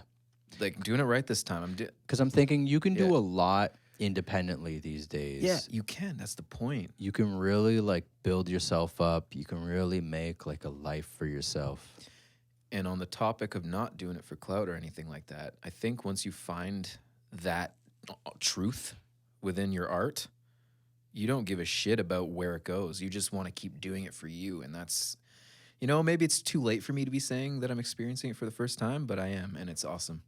Like I'm taking it slow. I'm moving how I move. I'm being. I think it's growth. It's growth. Yeah. Where are you in a rush to go? Yeah. You know? When you're young, you're just like, I'll take the fucking Grammy at 50. I Yeah. ain't mad. Yeah, man. I ain't even doing it for the Grammy, Well but said, like, yeah. you know? Yeah. Like whatever. I can see myself doing this forever, so That's the point. It's like, well, what's your idea of success? Like, what is success to you? And it's like, it took me forever to figure that out, man. that's it. Maybe that's a good place to start for us I all. said if you can put enough zeros after that comma, like yeah, I can probably find happiness. I know where to shop to find it. for sure, You man. know? Nowadays I'm like, fuck, like, Yeah. you know? For me, it's like, as long as I'm my lifestyle right now, if I can do this forever, I'm happy. That's fine. That's what I told myself too. Ain't no complaints, bro. Yo, That's it. let's wrap this up. But Sounds good. Before we do, anything you want to say to the people listening I want to say that we haven't said at all? Because there's a lot of fucking gems in this, man. Yeah. Thanks for having me. That's what I want to start with. Is thanks for having me on this, my first podcast. Keep listening to this podcast because I think it's a really good thing. Is what I want to say to the people because, like we were talking about, there's a lot of stimulus in the music world right now, and some of the things aren't great. So definitely consume music where you can get some minds behind it, like some ideas, some philosophical thoughts. Yep. Keep listening to this stuff because you might learn something, I think. Thank you so For much, sure, my man. And where absolutely. can they find you online? Find me online, hopefully under Rose Gold. Facebook. I haven't really released anything yet. Like, you're all kind of getting this before I'm ready to do press. But yeah, so Rose Gold hopefully will be all you have to search. You can find me on Instagram at Rose Me, please. I love it. Lucky me to get the first. Thanks, And if you buddy. want to check out that Frostbitten album, it's available under Nic Unlimited, NIC space UNLTD. Yes, sir. That's what's up. Unlimited. Signing off. Much love. Thank you so much for being on the show, man. Thanks I for really having me, appreciate brother. it. Thank This you was so much. amazing. Thank you. Signing off. Peace.